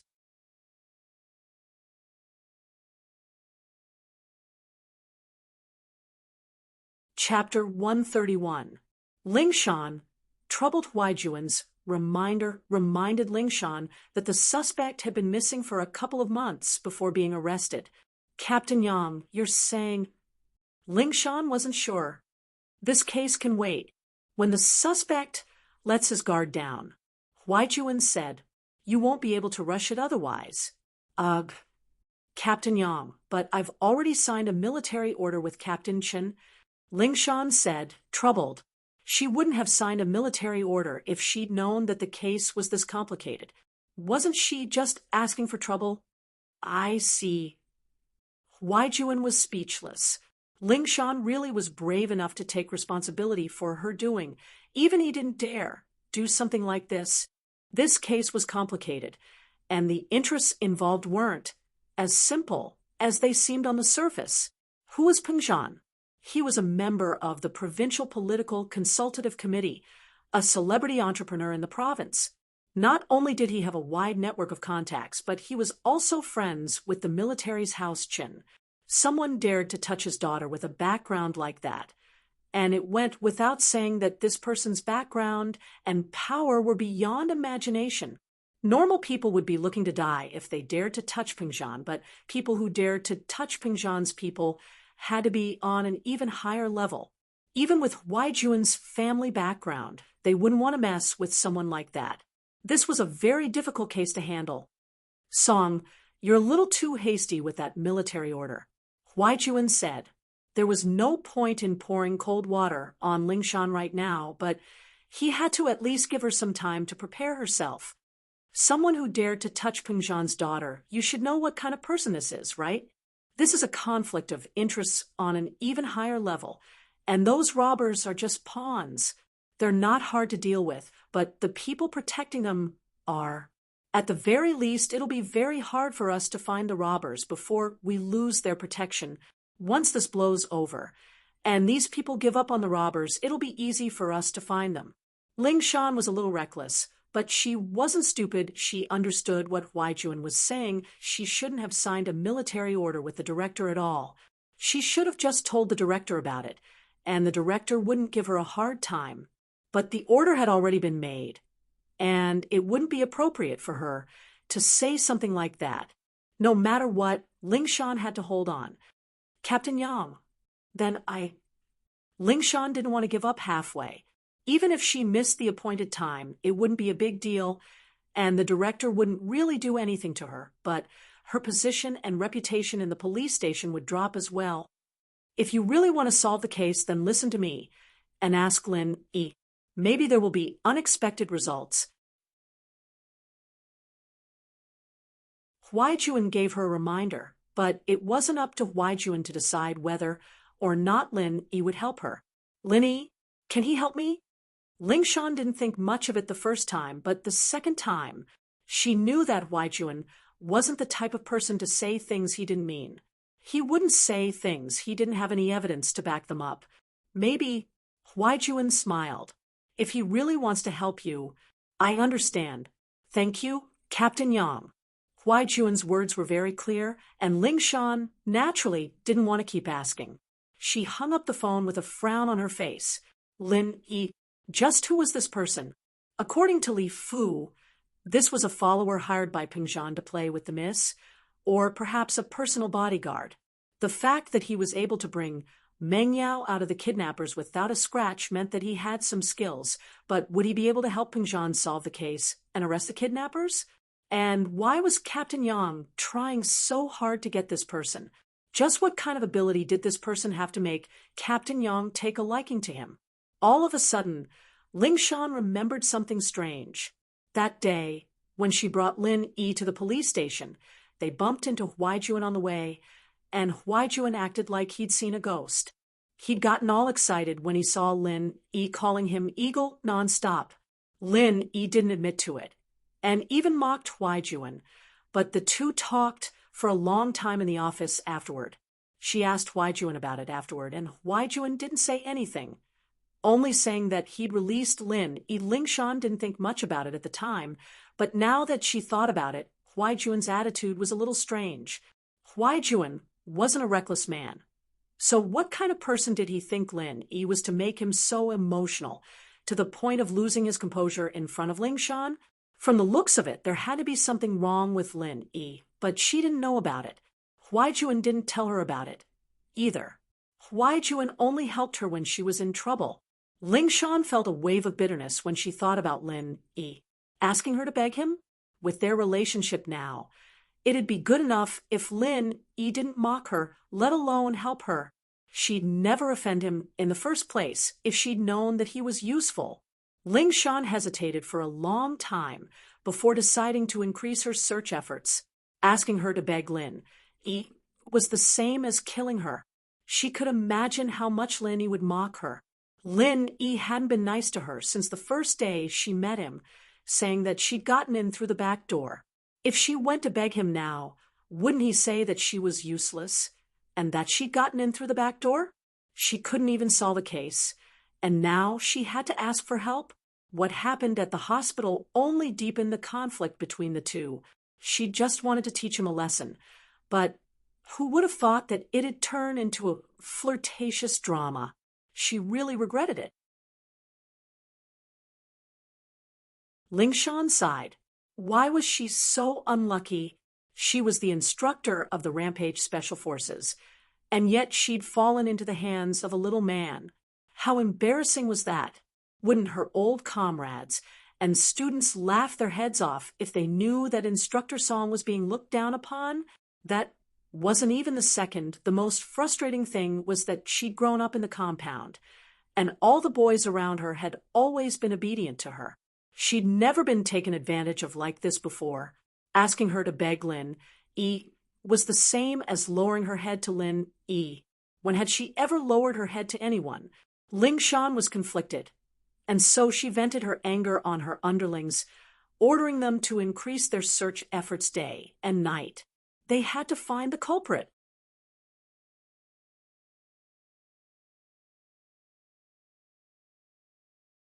Chapter 132. The Tang Mother and Daughter Mom. Tang Yin patted her chest as she looked behind her worriedly. Thank goodness that evil person hadn't come after her, or she wouldn't know what to do. School's over. Mrs. Tang was lighting up the grill with charcoal. The 12th graders were out of school at this time every day, and there was still a lot of business. Put your bag down and help Mom. The 12th graders finished school late, and it was already past lunchtime. Most of them would buy something to eat before going home for dinner. And Mom, why are you so happy today? Is business good? Tang Yin asked, surprised to see her mother in a good mood. Linny said that he has a recipe for New Orleans barbecue. He'll give it to me tomorrow to improve our barbecue. Business will be good then. Mrs. Tang couldn't hold back the joy in her heart. I heard that you elementary school kids like New Orleans barbecue. Our business will definitely be good. Lin Yi. Tang Yin's face changed at the name. He's here again? He came for lunch with his friends. Mrs. Tang didn't notice the change in her daughter. He's a good boy. He doesn't have the bad habits of those rich young masters, and he's very polite. Him? Tang Yin curled her lips in disdain. Mom, he's up to no good. What are you talking about, kid? What do you mean by up to no good? He's helping us out of goodwill. How can you talk to him like that? Mrs. Tang was getting angry. He's up to no good? Why would he be? He's a rich young master in our family. What could he possibly want from us? Tang Yin felt wronged as she bit her lips so hard that it almost bled. Her pretty face was filled with unwillingness. Mom, can't you tell? He wants to be friends with me. Tang Yin decided to be straightforward and let her mother see the evil side of Lin Yi. It was a little embarrassing, but at least her mother wouldn't be tricked by that evil person. Making friends? That's a good thing. I think Lin Yi is a good kid. You should interact with him more. It'll be helpful for you. Mrs. Tang glared at her daughter. Maybe his family knows someone. Help your father find someone, and the factory will pay the compensation.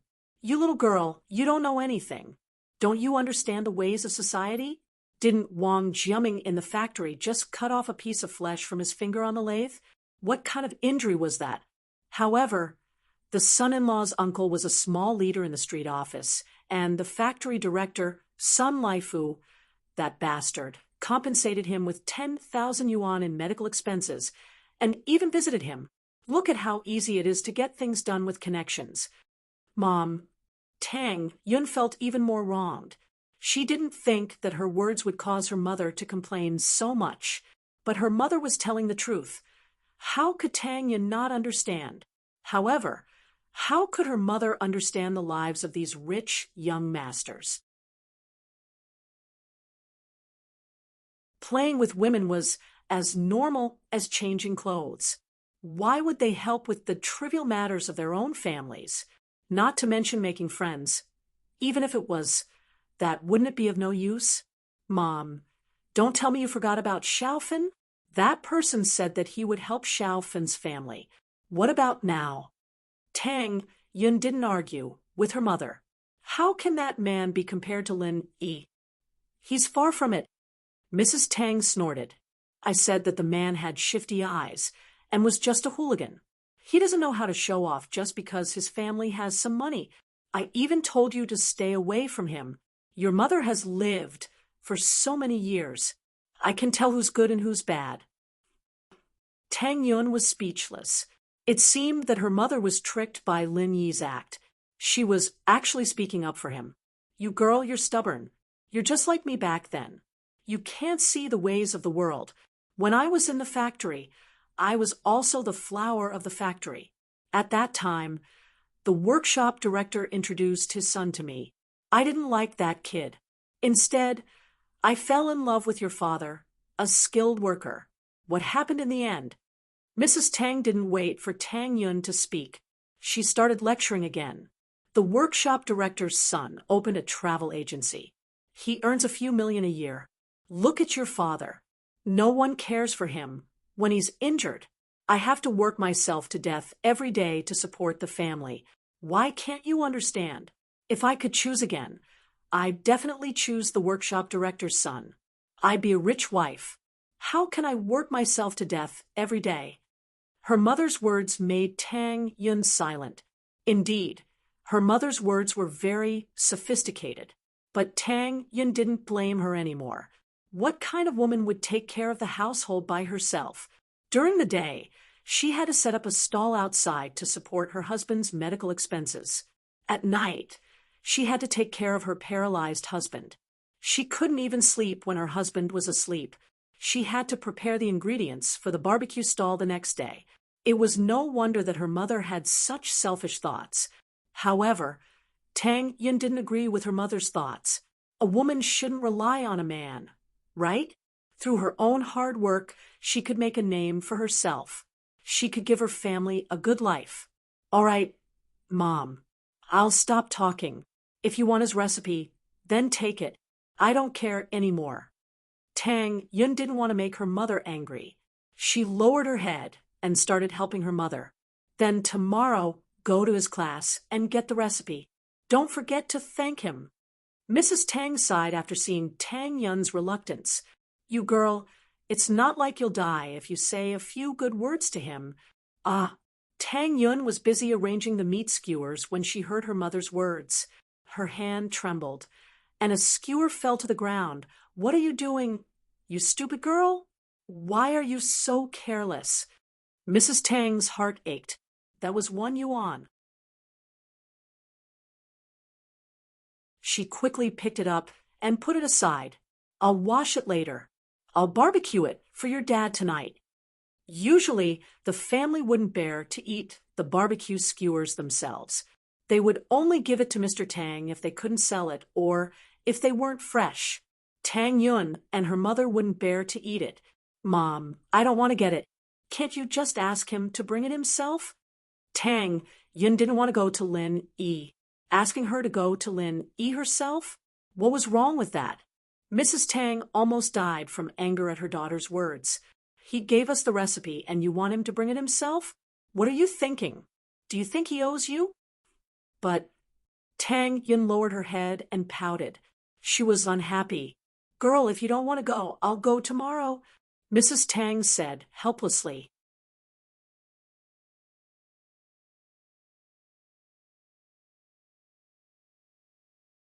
Chapter 133. A bus encounter Tuesday morning. Lin Yi had a date with Huaijuan, so it wasn't a good idea for him to take Faubert's car. Lin Yi didn't want Huaijuan to know about his current situation, and the fact that the godlike eagle in their eyes was playing house with the miss. It was quite embarrassing, and Lin Yi felt like he'd been tricked by his old man at home. Was this mission going to last him the rest of his life? He still didn't know what he was planning to do. Besides, Kong Xiaobo was suspicious of him when he was on the bus yesterday morning, and things were bound to go wrong if things went on like this. It wouldn't be a big deal for him, but it was hard to say if the two girls would say anything about it. And so Linny left a note for Meng Yao and Yushu after making them breakfast, saying that he'd be leaving first and that he wouldn't be taking Faubert's car. He wasn't very good at walking after leaving the villa district. He looked left and right, but there wasn't a single taxi in sight. Linny was speechless, as expected of a villa district. Who didn't have a couple of cars here? It'd be weird if there were any taxis waiting to pick up passengers. He had no choice but to walk on foot. He walked quite a distance and finally found a bus stop at the end of the street. There was only one bus here, a sightseeing bus or something. There wasn't a stop for Songshan's first high on the bus, and it seemed like he'd have to ask after getting on the bus. The sightseeing bus was quite fast, and it didn't take long for it to arrive. He got on the bus, paid the fare, and asked the driver. As expected, there weren't any stops for Songshan's first high, and they weren't on the same route. He'd have to change to the 87 bus at Jingtai Market to get to Songshan's first high. There weren't many people on the sightseeing bus, and Linny guessed that it wasn't going anywhere. The fare was expensive, too, and the other buses were 1 yuan. When they arrived at the Jingtai Market, Linny alighted from the bus and looked at the bus stop. Indeed, there was a number 87 bus sign. Compared to the previous villa district, there was not a single person at the station, but there were many people waiting for the bus. There were men and women, young and old. It seemed that they were all going to work or school. Every time a train stopped, there would be a group of people squeezing onto it. But even so, the number of people on the platform did not decrease. It seemed that there were more people waiting for the train. After waiting for a while, an 87 bus finally arrived. He followed the crowd and boarded the bus. The number of passengers on the bus was obviously several times more than the previous loop bus. He found a seat near the door and didn't squeeze in. Who knew if there would be more people boarding the bus later? If they couldn't get off the train when they arrived at the station, it would be a bit unlucky. The bus stopped at the slums area. This was one of the old districts that hadn't been renovated yet. Most of the people living here were poor. They all lived in single-story houses. Linny looked out of the window and was surprised to see Tang Yun's figure. She was wearing a clean school uniform and a canvas backpack. Her whole body was slender and elegant. Under the morning sun, her beautiful black hair had a leaf-shaped hairpin that shone with a rainbow light. It gave off the vibe of a manga girl. It was filled with a strong school style. It made Lin Yi's eyes light up, and he couldn't help but want to get close to her. Tang Yun also wanted to take the 87 bus, but she boarded from the front door. After getting on the bus, she tried her best to squeeze in, but there were too many people on the bus. How could a girl like Tang Yun have that much strength? She squeezed a few times, but she couldn't get in. Instead, the passengers in front rolled their eyes at her. If it wasn't for the fact that Tang Yun was a pretty girl, they would have cursed at her. Why are you running? Where can you run to? I've finally caught up to you. Why aren't you running now? He was wondering why Tang Yun was squeezing into the car when he heard a young man behind Tang Yun flirting with her. He even wanted to get his hands on her. It was noisy in the bus, and there was a front door and a back door. However, Lin Yi's hearing was sharp, and his attention was on Tang Yun. He heard it clearly. Frowning, Lin Yi guessed that Tang Yun was being harassed by some gangster. This was an old city, and it was normal to have some young gangsters with nothing to do. Judging from his tone, it wasn't the first or second day that he'd been harassing Tang Yun. It seemed that even beauties had their troubles. A commoner school beauty might be a joke, but it was completely different from Meng Yao and Yushu. Meng Yao only had to worry about Zhong Pingliang's harassment every day. She didn't have to worry about gangsters harassing her. Tang Yun, on the other hand, was different. She was born pretty, and she was probably being targeted by the unemployed. Since he was here, Lin Yi wouldn't just leave it be. He quickly parted the crowd in front of him, displaying his agility and strength. The people he parted didn't even know what was going on before Lin Yi squeezed through them. At this point, all the passengers had boarded, and the door was about to close. Lin Yi grabbed the gangster behind Tang Yun with his left hand and threw him out of the car without saying a word. Then he let go of his left hand, and the door closed. Tang Yun watched in shock as Lin Yi squeezed his way through the bus and threw the gangster off the bus. She didn't know what Lin Yi was doing in this bus. Tang Yun thought that her eyes were playing tricks on her. Why was she seeing this evil person? Didn't people pick him up every day? It wasn't until Lin Yi tossed the gangster off the bus and turned around that Tang Yun was sure that the person in front of her was Lin Yi. Why are you being harassed by people like this? Lin Yi asked. Tang Yun pouted. She didn't know how to answer. Wasn't he asking the obvious? Tang Yun wanted to say, "Why are you harassing me?" But she didn't dare. Lin Yi was scarier than the gangster. What kind of person was he? He could stop the door from closing with one hand and throw people out with the other. No wonder Zhong Pingliang and Zhou Fuaming didn't want to mess with him. This guy was a violent maniac. The people on the bus looked at Lin Yi in horror. The ones who had been squeezed by Lin Yi before wanted to complain, but seeing how tough Lin Yi was throwing people off the bus like that, they all kept their mouths shut. No one wanted to be the next one to be thrown into the air. The driver wanted to nag about how Lin Yi almost broke the bus door, but he didn't dare say anything. Who wanted to mess with someone like this? He started the car quietly and drove away, ignoring the gangster who fell on the bus stop.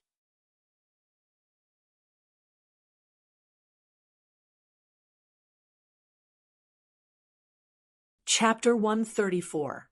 To lose one's head. Fuck. Who threw your grandpa out? Do you want to die? I'll F***CK you up. The young man got up from the platform, rubbed his butt that was hurting from the fall, and cursed fiercely at the bus that was going away, causing a group of young and old men on the platform to burst into laughter. Laugh? What are you laughing at? Do you want to die? The young man was embarrassed by the laughter. He turned around and glared at the crowd before leaving. On the bus, Tang Yun ignored Lin Yi, lowering her head and not making a sound. Who knew what she was thinking? Lin Yi stood on the side, letting his imagination run wild as he breathed in Tang Yun's youthful scent. Lin Yi had to admit that Tang Yun was outstanding. She was almost 7 meters tall, taller than Meng Yao and Yushu, and her body was even more well-proportioned. She was comparable to Wang Xinyan on the train, but her temperament was completely different from Xinyan's gentleness and gentleness. Tang Yun had an unyielding arrogance about her, but for poor girls, the prettier they were and the better their grades were, the more pride they had. From Lin Yi's angle, he could see Tang Yun's smooth, black hair, her neck, and the patch of white skin below. He couldn't see the details, but it made her even more alluring. Tang Yun kept her head down, not saying a word. Lin Yi, on the other hand, enjoyed the silence, enjoying the satisfaction of both sight and smell. At the next stop, more people boarded the bus. The morning bus was packed to the brim. Most of the passengers got off the bus at the last few stops. Previously, the number of people on the bus increased as they boarded. The crowd squeezed Tang Yun and Lin Yi even closer, pressing against each other. Tang Yun let out a yelp as her soft chest pressed against Lin Yi's. Lin Yi was secretly pleased at the sudden chest attack, but at the same time, he felt that it wasn't right of him to do so. Tang Yun was pushed over by someone else, but Lin Yi didn't want to take advantage of Tang Yun in a situation like this. He'd be no different from the young man from before. Tang Yun wanted to move her body away, but there were too many people on the bus. She didn't have the strength to squeeze back. Her struggle made it seem like she was rubbing her chest against Lin Yi's body. The weird feeling made her blush. She thought about how unlucky she was today. In order to get rid of the young man who harassed her, Tang Yun went around in circles with him in the slums, causing her to be late. Otherwise, Tang Yun would leave early every day. Although there were no seats on the bus, it wouldn't be this crowded. Today, not only was she almost late for school, but she also coincidentally bumped into Lin Yi on the bus. "Don't move, I'll open up a space for you," Lin Yi said as he put his arm around Tang Yun and moved her towards the window. Tang Yun shuddered as she was embraced by Lin Yi.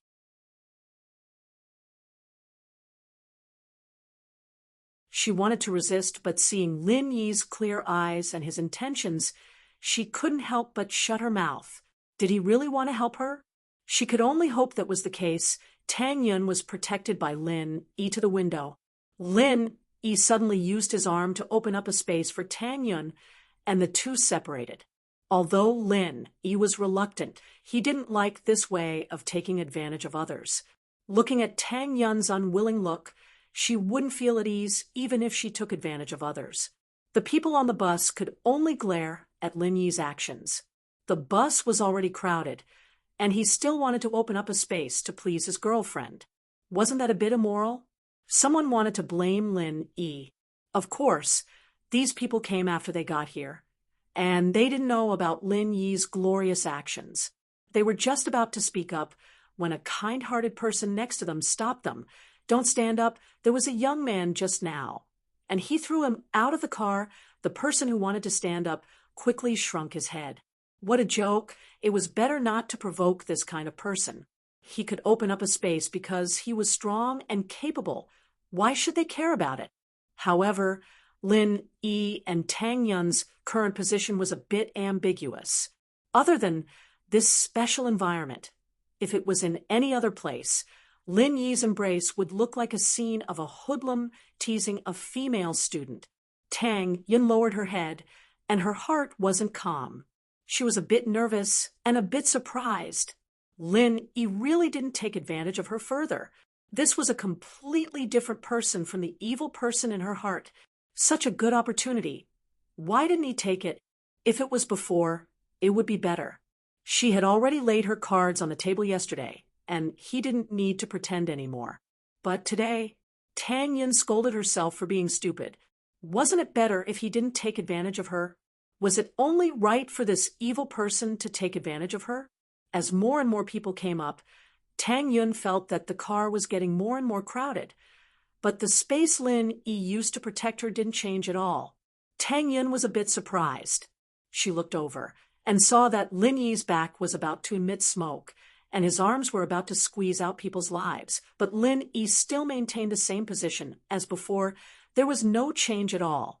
She knew that Lin Yi was strong, but being protected like this still made her feel a little uncomfortable. They were both young masters of rich families, but even Fun's boyfriends wouldn't do something like this, right? Tang Yun suddenly felt that Lin Yi wasn't that bad after all. No, how could she think like that? Lin Yi had to be putting on an act to make her lower her guard and slowly break down her mental defenses. Yes, that had to be it. She couldn't fall for it. Tang Yun didn't look at Lin Yi anymore. She lowered her head, but her mind was blank. "We're arriving at Songshan's first high school. Please get ready." The next stop was Songshan's first high school. "It's time to get off. I'll protect you as you squeeze out," Lin Yi said to Tang Yun. "Oh, Tang Yun nodded slightly. Her long eyelashes moved slightly. It was obvious that her heart wasn't calm at all. Just like before, Lin Yi held onto Tang Yun's waist, carefully protecting her as they squeezed out. But without the support of the window, Tang Yun couldn't avoid being squeezed into Lin Yi's arms. Smelling Lin Yi's manly scent, Tang Yun was so shy that she was panicking. Her body was stiff and she didn't dare to move. She was like a zombie, hopping and hopping as she followed Lin Yi towards the door. Lin Yi let go of Tang Yun after they finally got off the car. He let out a breath of relief. This was much more tiring than squeezing in the car by himself.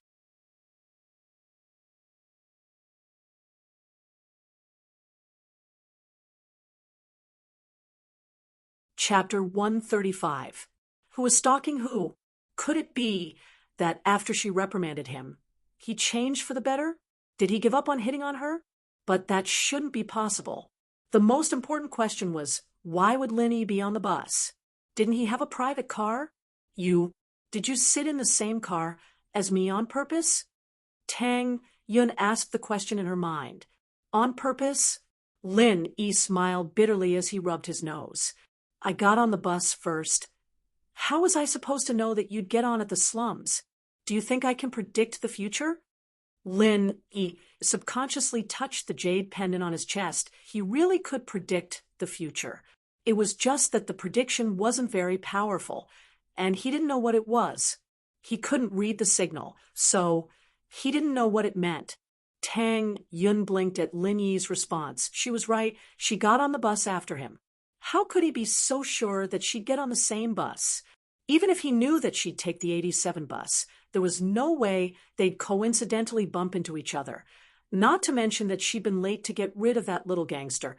Could it be that Lin Yi had found that little gangster to stall for time, so that he could act out a hero saving the damsel in distress?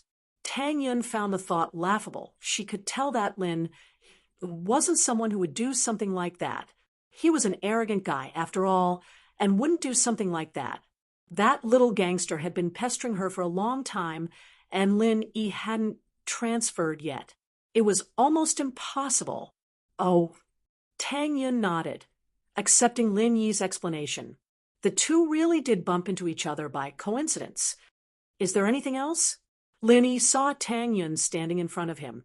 He didn't know what she wanted to do. Tang Yun froze as she looked at Lin Yi in disbelief. You're not looking for me? Tang Yun was still a bit afraid of Lin Yi. She was protected by Lin Yi on the bus the whole time. She didn't know if Lin Yi would continue to pester her after they got off the bus, but she didn't expect Lin Yi to ask her if there was anything else. Why would I look for you? Lin Yi was also stunned, and then he smiled bitterly. If you say a few more words, you'll be late. Ah. Tang Yun looked at her watch and stomped her foot angrily, glaring at Lin Yi as she ran towards the school. Her face, however, was as red as a fire. Lin Yi's words made it sound like she was pestering him. Wasn't it because he was afraid that he wouldn't leave? Previously on the bus, the little good impression she had of Lin Yi also disappeared without a trace, leaving only endless anger. Looking at Tang Yun's ponytail swaying in the wind, Lin Yi smiled. Youth, it's good. Tang Yun ran to the school gate panting and almost bumped into someone who was leaving. She quickly dodged to the side and saw that it was So Ruoming. Motherfucker! Who doesn't wear their eyes when walking? You almost bumped into me. Ruoming cursed at the top of his lungs, but it was only after he'd finished that he saw Tang Yun standing by the door, looking a little scared. A smile appeared on his face. Ah, Yun, I'm sorry, I thought it was someone else. You're welcome to bump into me if I knew it was you. How about we bump into each other? Tang Yun heard Zhou Ruoming's words, and her face darkened. Zhou Ruoming, don't talk nonsense. What nonsense? I'm not talking nonsense. Zhou Ruoming had an evil smile on his face. There were usually a lot of people at school, so he wouldn't be too out of line.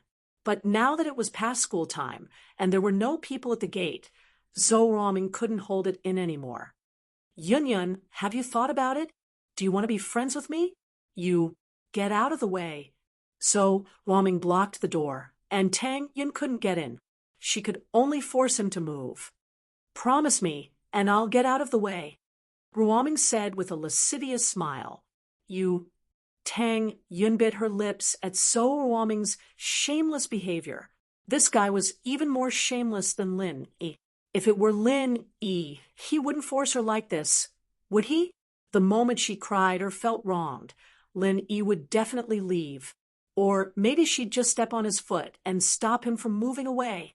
Humph, what's wrong with me? Zhou Ruoming was like an invincible bully in the cosmos, fully displaying his evil nature. Brother, I'm very strong. You, if you don't move, I'll call Lin Yi. Tang Yun couldn't stand Zhou Ruoming's perverted eyes and words. She didn't know why, but Lin Yi's name slipped out of her mouth. Zhou Ruoming's perverted expression froze when he heard the name Lin Yi. He looked around subconsciously to make sure that Lin Yi wasn't there, and started acting cocky again. He had been planning to get his brother, Zhou Ruoguang, to teach Lin Yi a lesson, but before that, he was still afraid of Lin Yi. After all, Lin Yi's slap and the basketball had traumatized him. Fuck, don't use Lin Yi to scare me. Who do you think he is? Your protector? So Ruoming didn't see Lin Yi and started acting tough again. Where is he? Why don't you call him out? Do you think he's your bodyguard or a master? When he comes out, I'll F***CK him. Who do you want F***CK? Wang Jifeng was in a good mood after having sex with his mistress. He was patrolling the school when he heard someone yelling, I'll F***CK him in front of the school gate. He panicked. Wasn't this a slap in the face? Saying such words in front of the dignified academic affairs dean was simply courting death. Zhou Ruoming jumped at the sudden words as well. He turned around and saw Wang Jifeng looking at him with a dark face. He was stunned. It was impossible for him to not be afraid of the dean. Songshan's first school wasn't like the other schools. It was a private school with a strong background. The dean had the power to expel students. So Ruoming didn't want to be expelled.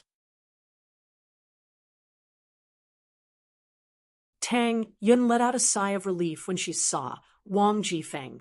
She didn't know what else Zhou Ruoming would do to her otherwise. Dean Wang. Zhou Ruoming smiled carefully.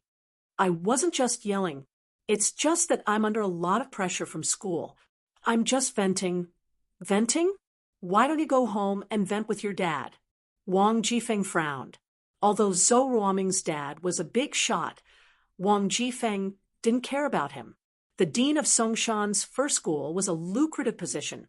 There were too many people in the society who didn't have a child.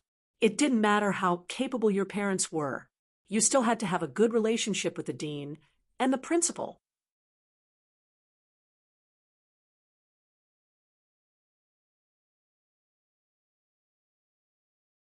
Chapter 136. The couple, what are you waiting for? Are you waiting for me to treat you to tea? Jifeng said, giving Zhou Ruoming a shove. He was the dean of a private high school, after all. Plus, Songshan's first school had a strong background in the province and was managed by the province. Even the local education bureau couldn't do anything about it. Yes. So Ruoming quickly snuck away. This Jifeng wasn't someone he could mess with. After Zhou Ruoming left, Tang Yun was still standing there, unsure if she should leave with him or not. She didn't dare to leave before Mr. Wang told her to. She stood there cautiously. Ha, Tang Yun, right? Jifeng's serious face turned into a smile. You didn't get bullied, did you? No. Thank you, Dean. Tang Yun shook her head. That's good. If that Zhou Ruoming kid bothers you again, tell me, and I'll take care of him. Jifeng said, Let's go. I'll send you to class. You're late. The teacher might scold you if you go in like this. Tang Yun didn't think that Jifeng would be this nice to her. Was this the same dean who'd scolded her and told her to go to the broadcasting room for a self-reflection? He was afraid that the teacher would scold her for being late and was willing to send her to class. Tang Yun was a top student, and the teachers wouldn't scold her if she was late, but with Wang Jifeng escorting her, it was a different story. The teachers wouldn't say anything. They'd just think that the master had something to do with the student, and that was why she was late. Let's go. Ha! Jifeng nodded with a smile. She was Lin Yi's girlfriend, after all, and he had to be nice to her. Otherwise, he'd be in big trouble if the kids spilled the beans. Oh, Tang Yun was flattered. It was only a day, but the treatment was completely different. Could it be because of Lin Yi? Was that why the dean was so nice to her? Thinking of this possibility, Tang Yun remembered the scene of Lin Yi and Wang Jifeng chatting happily yesterday. Maybe Tang Yin was a little annoyed. Why was her life so smooth just because she had something to do with him? Could it be that his hard work was not as good as his relationship with a young master? Tang Yin was wrong. If Lin Yi didn't have something on Wang Jifeng, even if he was introduced by Faubert, Wang Jifeng wouldn't be so careful and wouldn't care about Tang Yun's business. But now he did not dare to ignore it. Jifeng had received a call from Lin Yi saying that he was going to Captain Yang's office in the morning to give his statement. Huai Juan had told him about it yesterday, so Jifeng didn't ask too much about it. But the key was that Lin Yi wasn't in school. If his little girlfriend was teased by someone, then what if this guy got anxious and told him what he saw? Wouldn't he be finished? I'll tell you my phone number. If someone harasses you again, call me. The more Jifeng thought about it, the more he felt that something was wrong. He passed the phone to Tang Yun. What if So Ruoming came back after he left? Tang Yun didn't know what to do. This treatment was too good, wasn't it? She had been in school for 3 years and had never heard of Jifeng giving his phone number to a student, telling them to call him if they had any problems. Was it because of Lin Yi again? Tang Yun was annoyed and said something irrational. What if Lin Yi harasses me? Jifeng paused and smiled bitterly. You don't have to look for me if you two quarrel. In front of Tang Yun, he didn't need to act like he was the dean. Lin Yi knew everything about him, so there was no point in acting. Couple? Tang Yun almost fell to the ground. She and Lin Yi were a couple? The problem was that it was Jifeng who said it. All right, I'll walk you in. Jifeng didn't say anything else since they were already in front of the classroom. He knocked on the door. Tang Yin was a little speechless. The stern image of the dean in the past was completely different from today.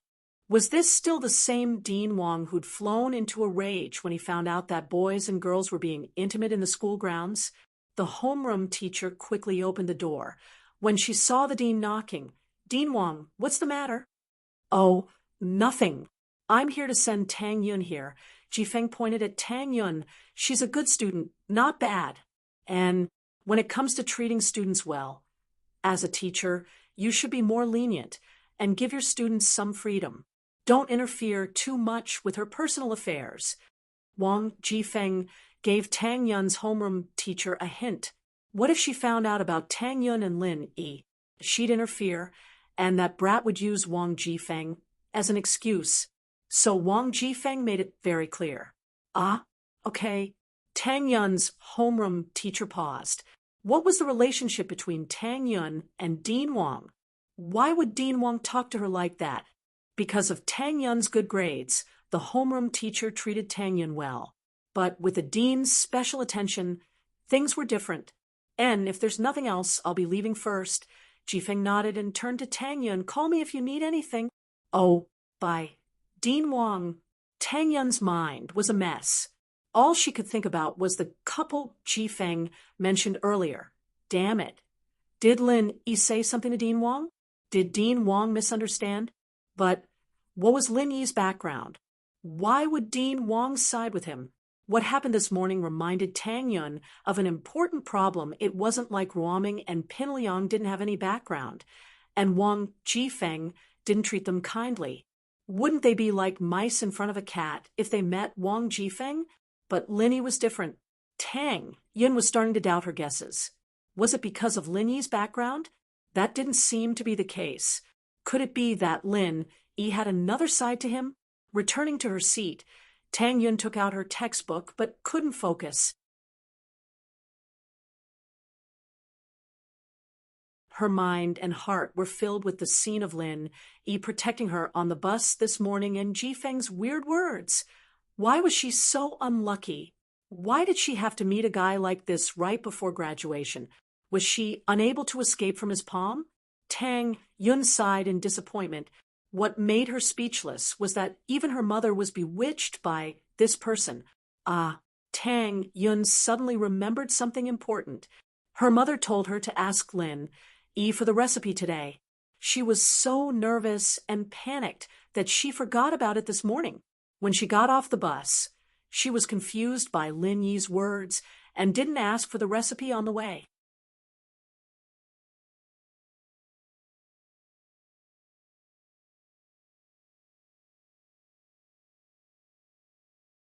Chapter 137.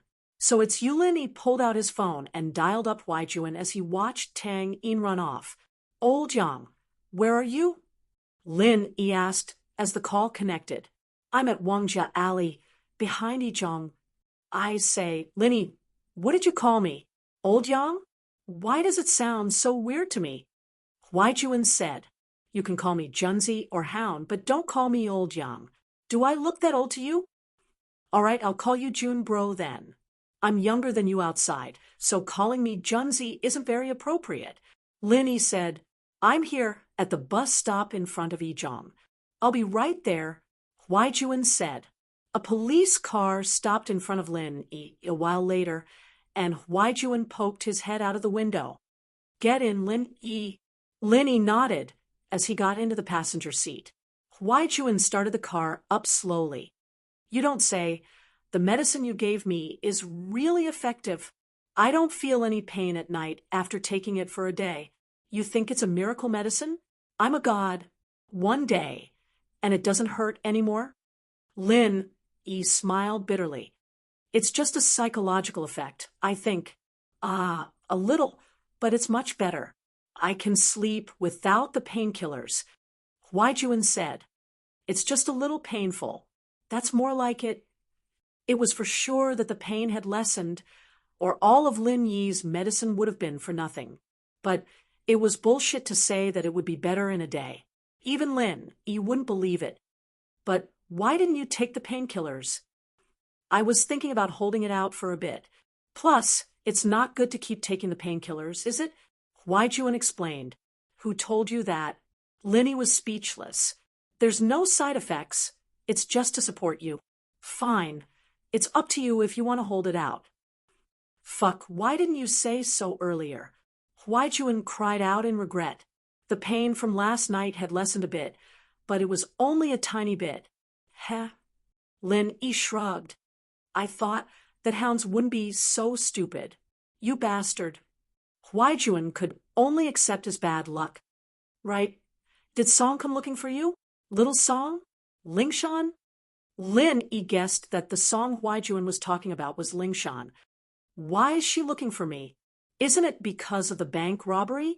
She couldn't find the suspect, and she made a military order to solve the case in 15 days. Huaijuan smiled bitterly. She asked me for help, but I didn't have any good ideas. So I asked her for help. You don't blame me, do you? That won't happen. You want me to help her find someone? Lin Yi narrowed his eyes. Even if Huaijuan hadn't brought it up, he'd have to deal with this sooner or later.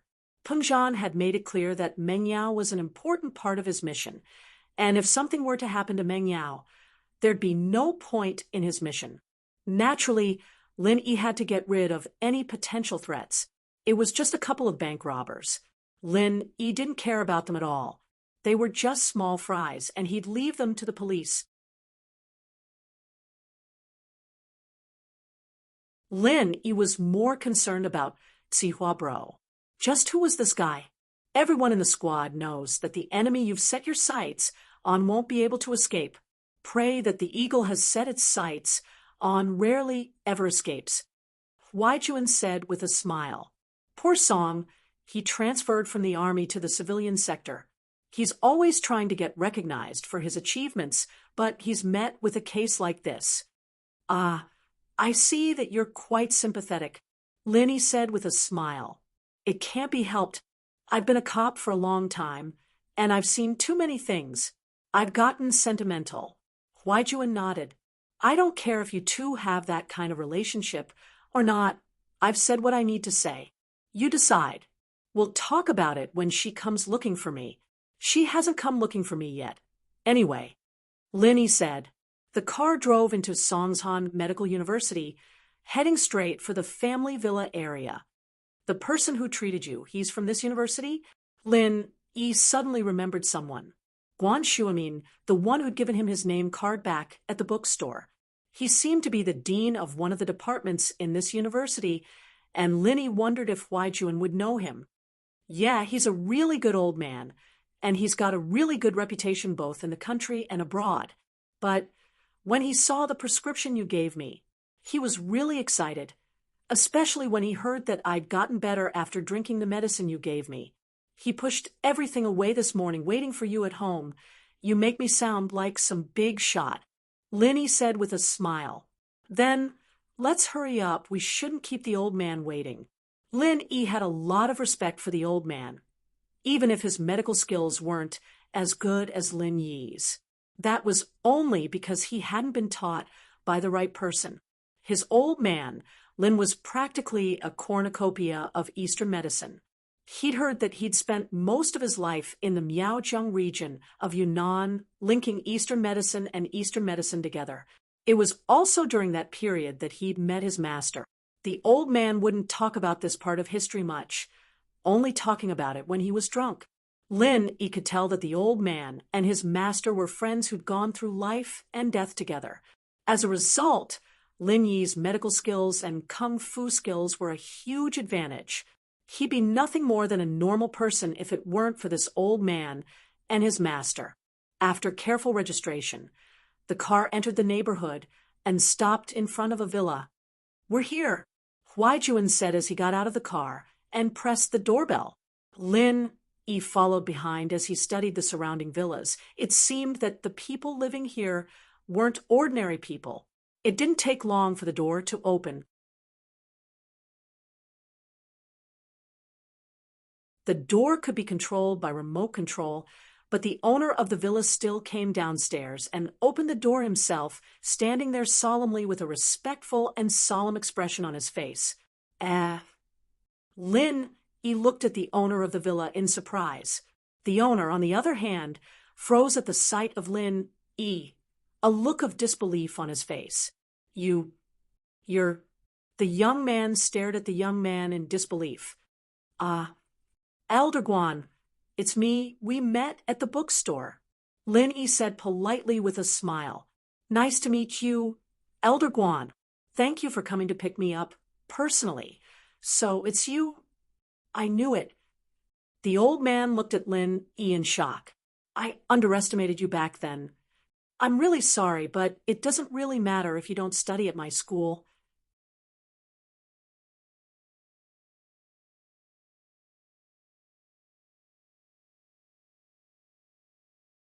Chapter 138. Former Comrade Chapter 138. Former Comrade Jun Bro. I met President Guan once at the bookstore. Lin Yi smiled as he explained to Huaijun. We were discussing medical stuff back then. Oh, right. I was thinking about your treatment plan when I got back from your place, and there were a few things I couldn't quite remember. I left my reference books at home, so I went to the bookstore to look them up. So, you know Grandpa Guan? That's even better. Saves me the trouble of introducing you. Huaijun breathed out in relief. He'd accomplished his task of introducing Lin Yi to Lin Yi, and the two would only get along better now that they knew each other. Huaijun didn't think much of Lin Yi's words, but Guan Shuamin was shocked by what he heard. He'd thought that Lin Yi must have come from some hidden herbal family at such a young age, and that it'd be normal for him to have lost a couple of ancient prescriptions. But Lin Yi going to the bookstore to look up information and write a prescription for Huaijun was a little shocking. This meant that the prescription was written by Lin Yi himself and not a ready-made one. Just this alone was enough to show how much knowledge Lin Yi had in Eastern medicine, but he didn't even know the properties of the medicine, and he had to go to a bookstore to look it up, and he was giving it to someone else. Wasn't he a little too brave? Huai Juan believed him and used it. Just what was the relationship between these two? Guan Shuimin was a shrewd man, and he could tell from the subtle gestures and attitudes of Lin Yi and Huai Juan that there was a close relationship between the two, but he couldn't guess the specifics. It seemed that Lin Yi's medicine was indeed effective on Huai Juan, and that was what shocked Guan Shuimin the most.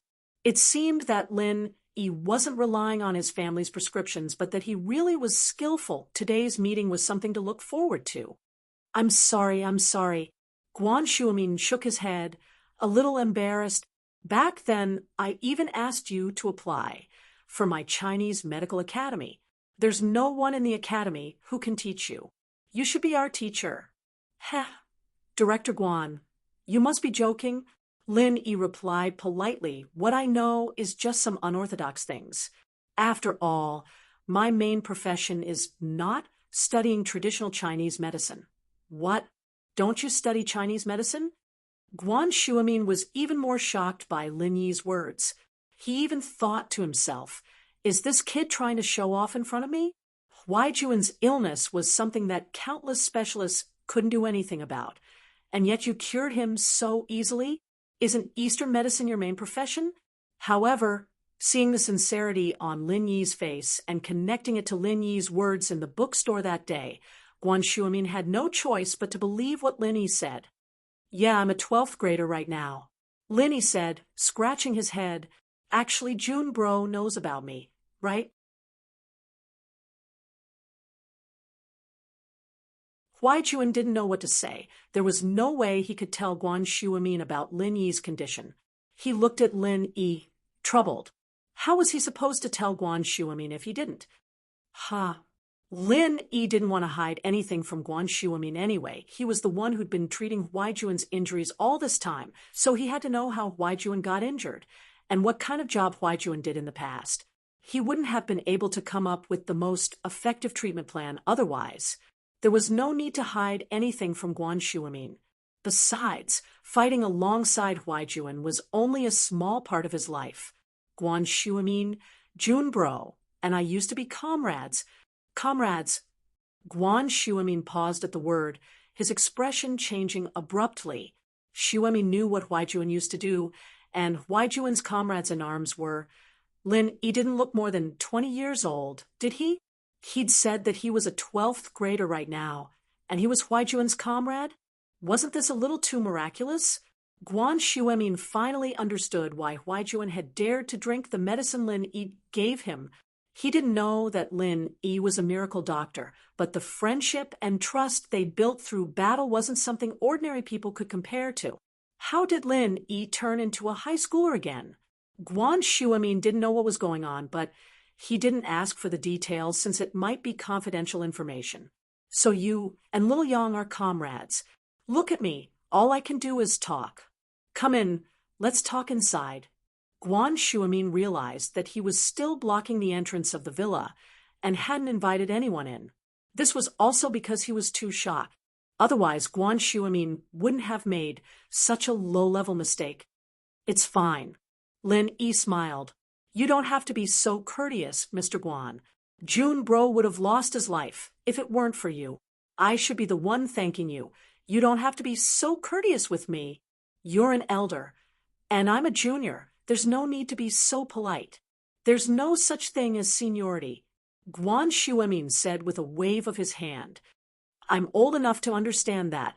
Your medical skills are better than mine, and you're the expert in front of me. You're a teacher, and nothing can be accomplished without rules. Besides, Yang's elder is a good friend of mine, and it's only right for me to do my best. Ah, that's different. June Bro's one of my people. Of course I have to thank you. Lin Yi said, as he followed Guan Shuimin into the living room. HM? Guan Shuimin blinked at Lin Yi's words. What do you mean by one of your people? Guan Shuimin was a bit older than Guan Shuimin, but he was still paying attention to the news on the internet.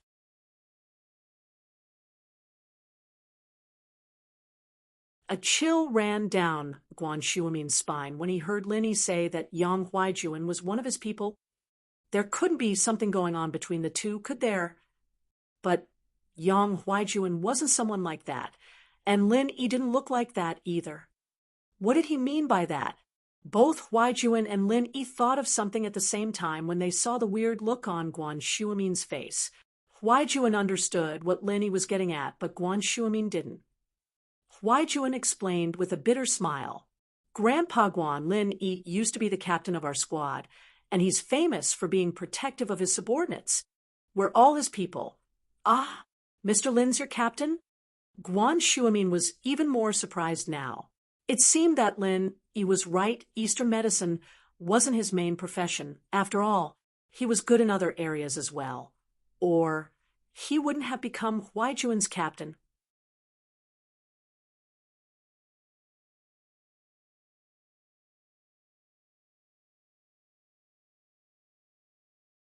Chapter 139. A shocked Guan Shuamin couldn't help but look at Lin Yi deeply at the thought. He felt a little ashamed of himself for acting like an old man. But then again, medical students were all brave people. It was understandable that Guan Shuamin's thoughts were avant-garde. Ah, I did for a while. Lin Yi nodded. Naturally, I'd like to thank you on behalf of my team. I won't stand on ceremony if that's the case, Mr. Lin. Please come to the study. I've got some medical questions I'd like to ask you. Mr. Lin, Guan Shuamin said. Call me Lin Yi or Yi, Mr. Lin. It's a little awkward. Lin Yi said. Not exactly teaching, but sparring. All right, I'll call you Yi then. Don't call me Dean Guan. Call me Grandpa Guan or Elder Guan. I'm a little embarrassed calling me Dean. Guan Shuamin didn't act pretentiously. He was Huaijuan's elder in terms of seniority, and Lin Yi was in the same generation as Huaijuan. Calling him Grandpa Guan wasn't a bad thing at all. Then I'll call you Grandpa Guan. Lin Yi said casually. Lin Yi wasn't an arrogant man. He'd return the favor 10 times over.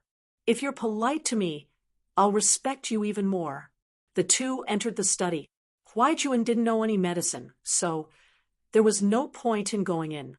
He was only here to introduce Lin Yi to Lin Yi, and there was nothing left for him to do now that his mission was complete. Grandpa Guan, Lin Yi, you guys talk. I'll watch some TV outside. Huaijuan said, standing at the door instead of going in. That's fine. Just treat it like your own home. Get anything you want to eat from the kitchen. Guan Shuamin nodded, knowing that Huaijuan wouldn't be interested in a place like this. Guan Shuamin's study was filled with a scholarly aura. There were long bookshelves on both sides of the room, filled with medical books ranging from Eastern medicine to Western medicine, from thread-bound manuscripts to original works in foreign languages. I've made a fool of myself, Shuamin said with a smile as he saw Lin Yi looking at the shelves. Most of these books are flashy, but useless. It's fine to buy them and look at them, but it's hard to learn anything from them. The Yellow Emperor's canon is fine, though. I read it when I first started. Lin Yi nodded as he pointed at the books on the shelf. The Yellow Emperor's canon of internal medicine is indeed one of the few remaining gems in Chinese medicine. Guan Shuamin nodded. But it's a pity, Lin Yi asked, confused. Grandpa Guan, what's a pity? It's a pity that out of the 11 medical classics recorded in the annals of Han Dynasty, only the inner canon of the Yellow Emperor remains.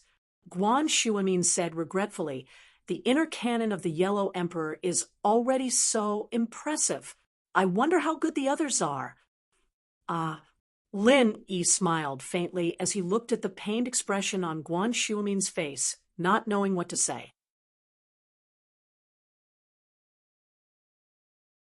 According to the 7 classics recorded in the Book of Han, Yi, the Yellow Emperor's canon of internal medicine, Bien Kei's canon of internal medicine, Bien Kei's canon of internal medicine, Bai's canon of internal medicine, Bai's canon of internal medicine, and side chapters existed alongside the Yellow Emperor's canon of internal medicine. Guan Shuamin didn't notice the look on Lin Yi's face.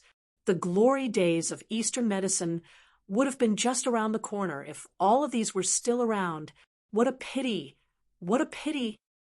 Ah, I've read the Bien K's canon, Lin Yi said after a moment of hesitation. First of all, he had a good impression of Xu Amin. And secondly, the treatment plan for Yang Huaijuan was based on an example from Bien K's canon of internal medicine. It'd be hard for Lin Yi to explain if Xu Amin were to ask about the theory behind it, so he might as well use Bien K's canon as an excuse. You've read the Bien K's canon? Guan Xuemin was crestfallen. It was only natural that he'd lost his composure a little. He'd reached the peak of Eastern medicine, and it'd be very, very difficult for him to take another step forward. After all, there were no other books he could refer to, and he couldn't rely on himself to figure things out. He blinked when he heard Lin Yi say that he'd read the Bien K's canon. It's not a fake.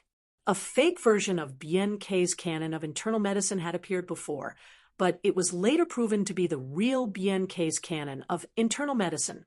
Guan Xuemin had also read it. Although the contents were good, it was a bit of a stretch to call it a divine medical book on par with Huang Di's canon of internal medicine.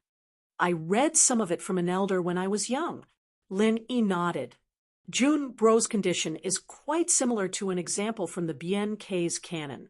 I'm just extending some of the information from the book, and that's how I came up with the prescription. Lin Yi's words were a way of explaining that the book he'd read wasn't a fake, and Guan Xuemin understood that as well. He'd read the fake copy himself, and there was no mention of Huaijuan's condition. Really? Guan Xuemin was a little excited. Can I take a look?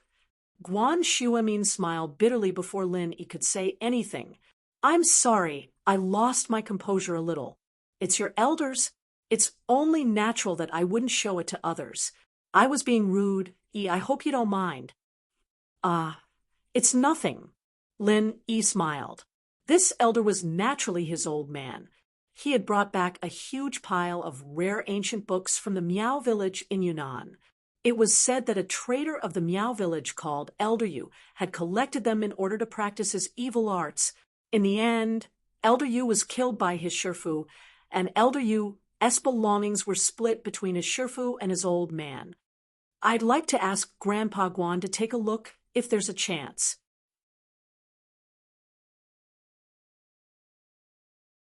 Lin Yi wasn't a stingy man. Xuemin hadn't healed Huaijuan, but Huaijuan would have died if it weren't for him. Huaijuan wouldn't have made it this far, and Lin Yi had always been grateful toward Xuemin. Really, that's great. Guan Xuemin was a little excited, but thinking that Lin Yi was just being courteous, he couldn't just let it slide, could he? Guan Xuemin had heard of the existence of lost medical books in some hidden traditional Chinese medicine families. However, he had only heard of it and had never seen it before. Guan Xuemin naturally assumed that Lin Yi's elder was from some hidden house after hearing Lin Yi's words. How could he have the nerve to look at someone's family heirloom?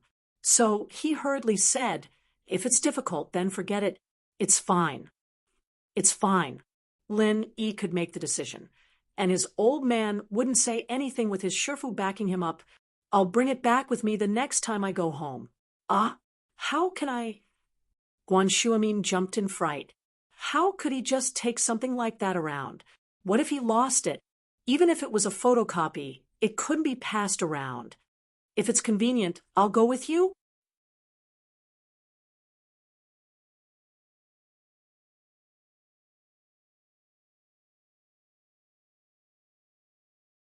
Chapter 140. Greetings as a teacher. Chapter 140. Greetings as a teacher, Guan. And Lin Yi moved on to the topic of traditional Chinese medicine. There had been a few academic problems he'd stumbled upon, and he'd asked Lin Yi just to give it a try. But Lin Yi's answers had been an eye-opener for him, and he'd realized that he'd been a frog at the bottom of a well. Lin Yi hadn't answered many of his questions directly, but they'd been enough to enlighten Guan Xuemin. Guan Xuemin was grateful, and he admired Lin Yi even more. It looked like Lin Yi's answers were just like a sparring session. He didn't reveal the answer directly, and instead kept beating around the bush. But Guan Shuimi knew that Lin Yi was giving him pointers like a dedicated teacher, patiently guiding his student. Not only did he give the student the ability to think independently, but he also encouraged the student's confidence. Lin Yi's pointers allowed Guan Shuimi to quickly figure out his doubts. What he'd come up with on his own was naturally different from what Lin Yi had said. And so, even though he didn't say it out loud, Guan Shuimi had already assumed the demeanor of a student. He sat there respectfully and even listened to Lin Yi's words respectfully. In the end, Guan Shuimi even straightened his back like an elementary schooler. It had been so many years, he'd forgotten what it was like to listen to a teacher's lectures. He'd always been the one teaching the students, but now it was as if he'd returned to his student days. His respect for his teacher, his thirst for knowledge, it was as if a lifetime had passed since then. Knock, knock, knock. The knocking on the door pulled Guan Shuimi back to reality. However, he'd already treated Lin Yi like a teacher. "I'll go see who it is, Mr. Lin." Guan Shuimi asked Lin for permission before opening the door like a student. Lin Yi smiled bitterly. He turned back to Lin Yi, but he knew that he wouldn't be able to live with himself if he called him Lil Yi again. It was Huaijuan who'd been waiting outside for a while. It was past lunchtime, and Lin Yi and Shuimi hadn't come out yet. He waited for a while longer, worried that something might have happened. "Grandpa Guan, it's past lunchtime, you and Lin..." Huaijuan sighed in relief upon seeing that everything was fine. "Oh, is it already past dinner time?" Shuimi looked at his watch. It was already 1 in the afternoon, and sighed at how time flew. He'd wanted to continue asking Lin Yi for advice, but Lin Yi had to eat, even if he'd forgotten to eat or sleep. He'd already wasted the entire morning, and there was no telling if Lin Yi would be free in the afternoon. Shuimi naturally didn't want to drag this on. "Let's go get something to eat then?" "Grandpa Guan, don't you have any patience in the afternoon?" Huaijuan asked, a little curious.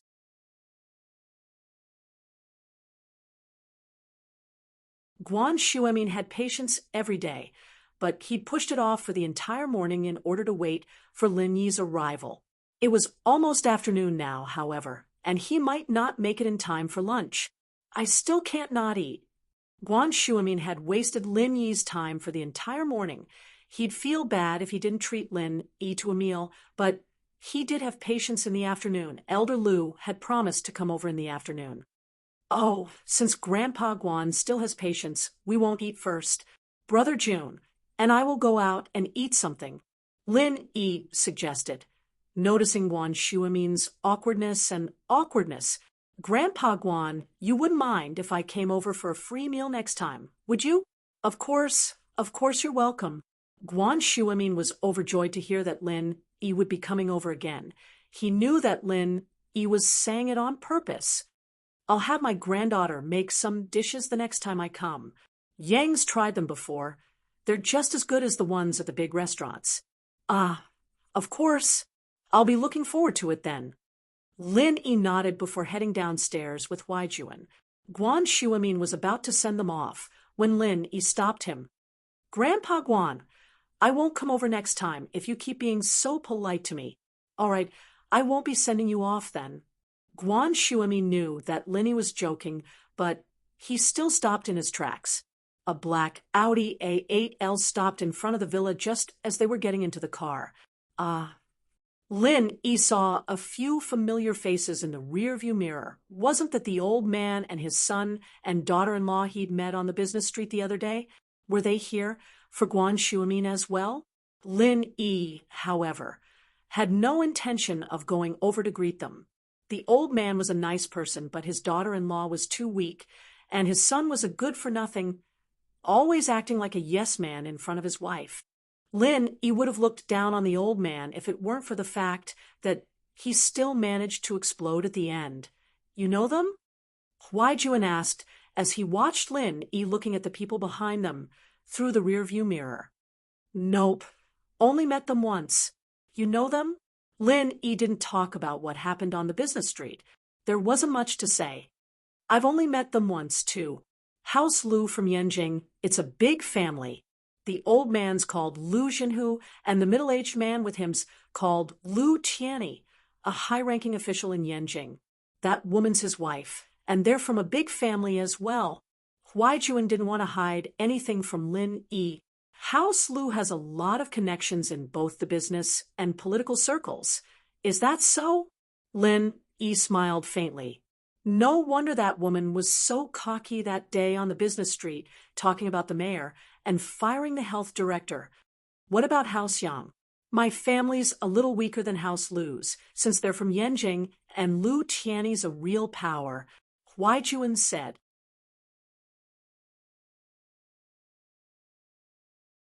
My old man retired a few years ago, and there's not much power left in the family. We only have some influence in the military. They wanted me to train in the special forces for a couple of years, accumulate some merits, and get promoted smoothly, but who knew? Linny nodded. Huai Juan's words didn't change the fact that Huai Juan's family was a lot stronger than the regular families, but still a little weaker than the top families. Take me back to school, you find a place to eat. Lin Yi said as he looked at the time. He'd be able to make it back to school in time for his first class in the afternoon. You're not eating? Huai Juan asked, confused. I wasn't really hungry. I ate too much this morning. I'll just have a bite at school. Lin Yi said, you're tuning into the Mystic Fist YouTube channel. Don't forget to subscribe and join us on this journey to catch the most captivating stories.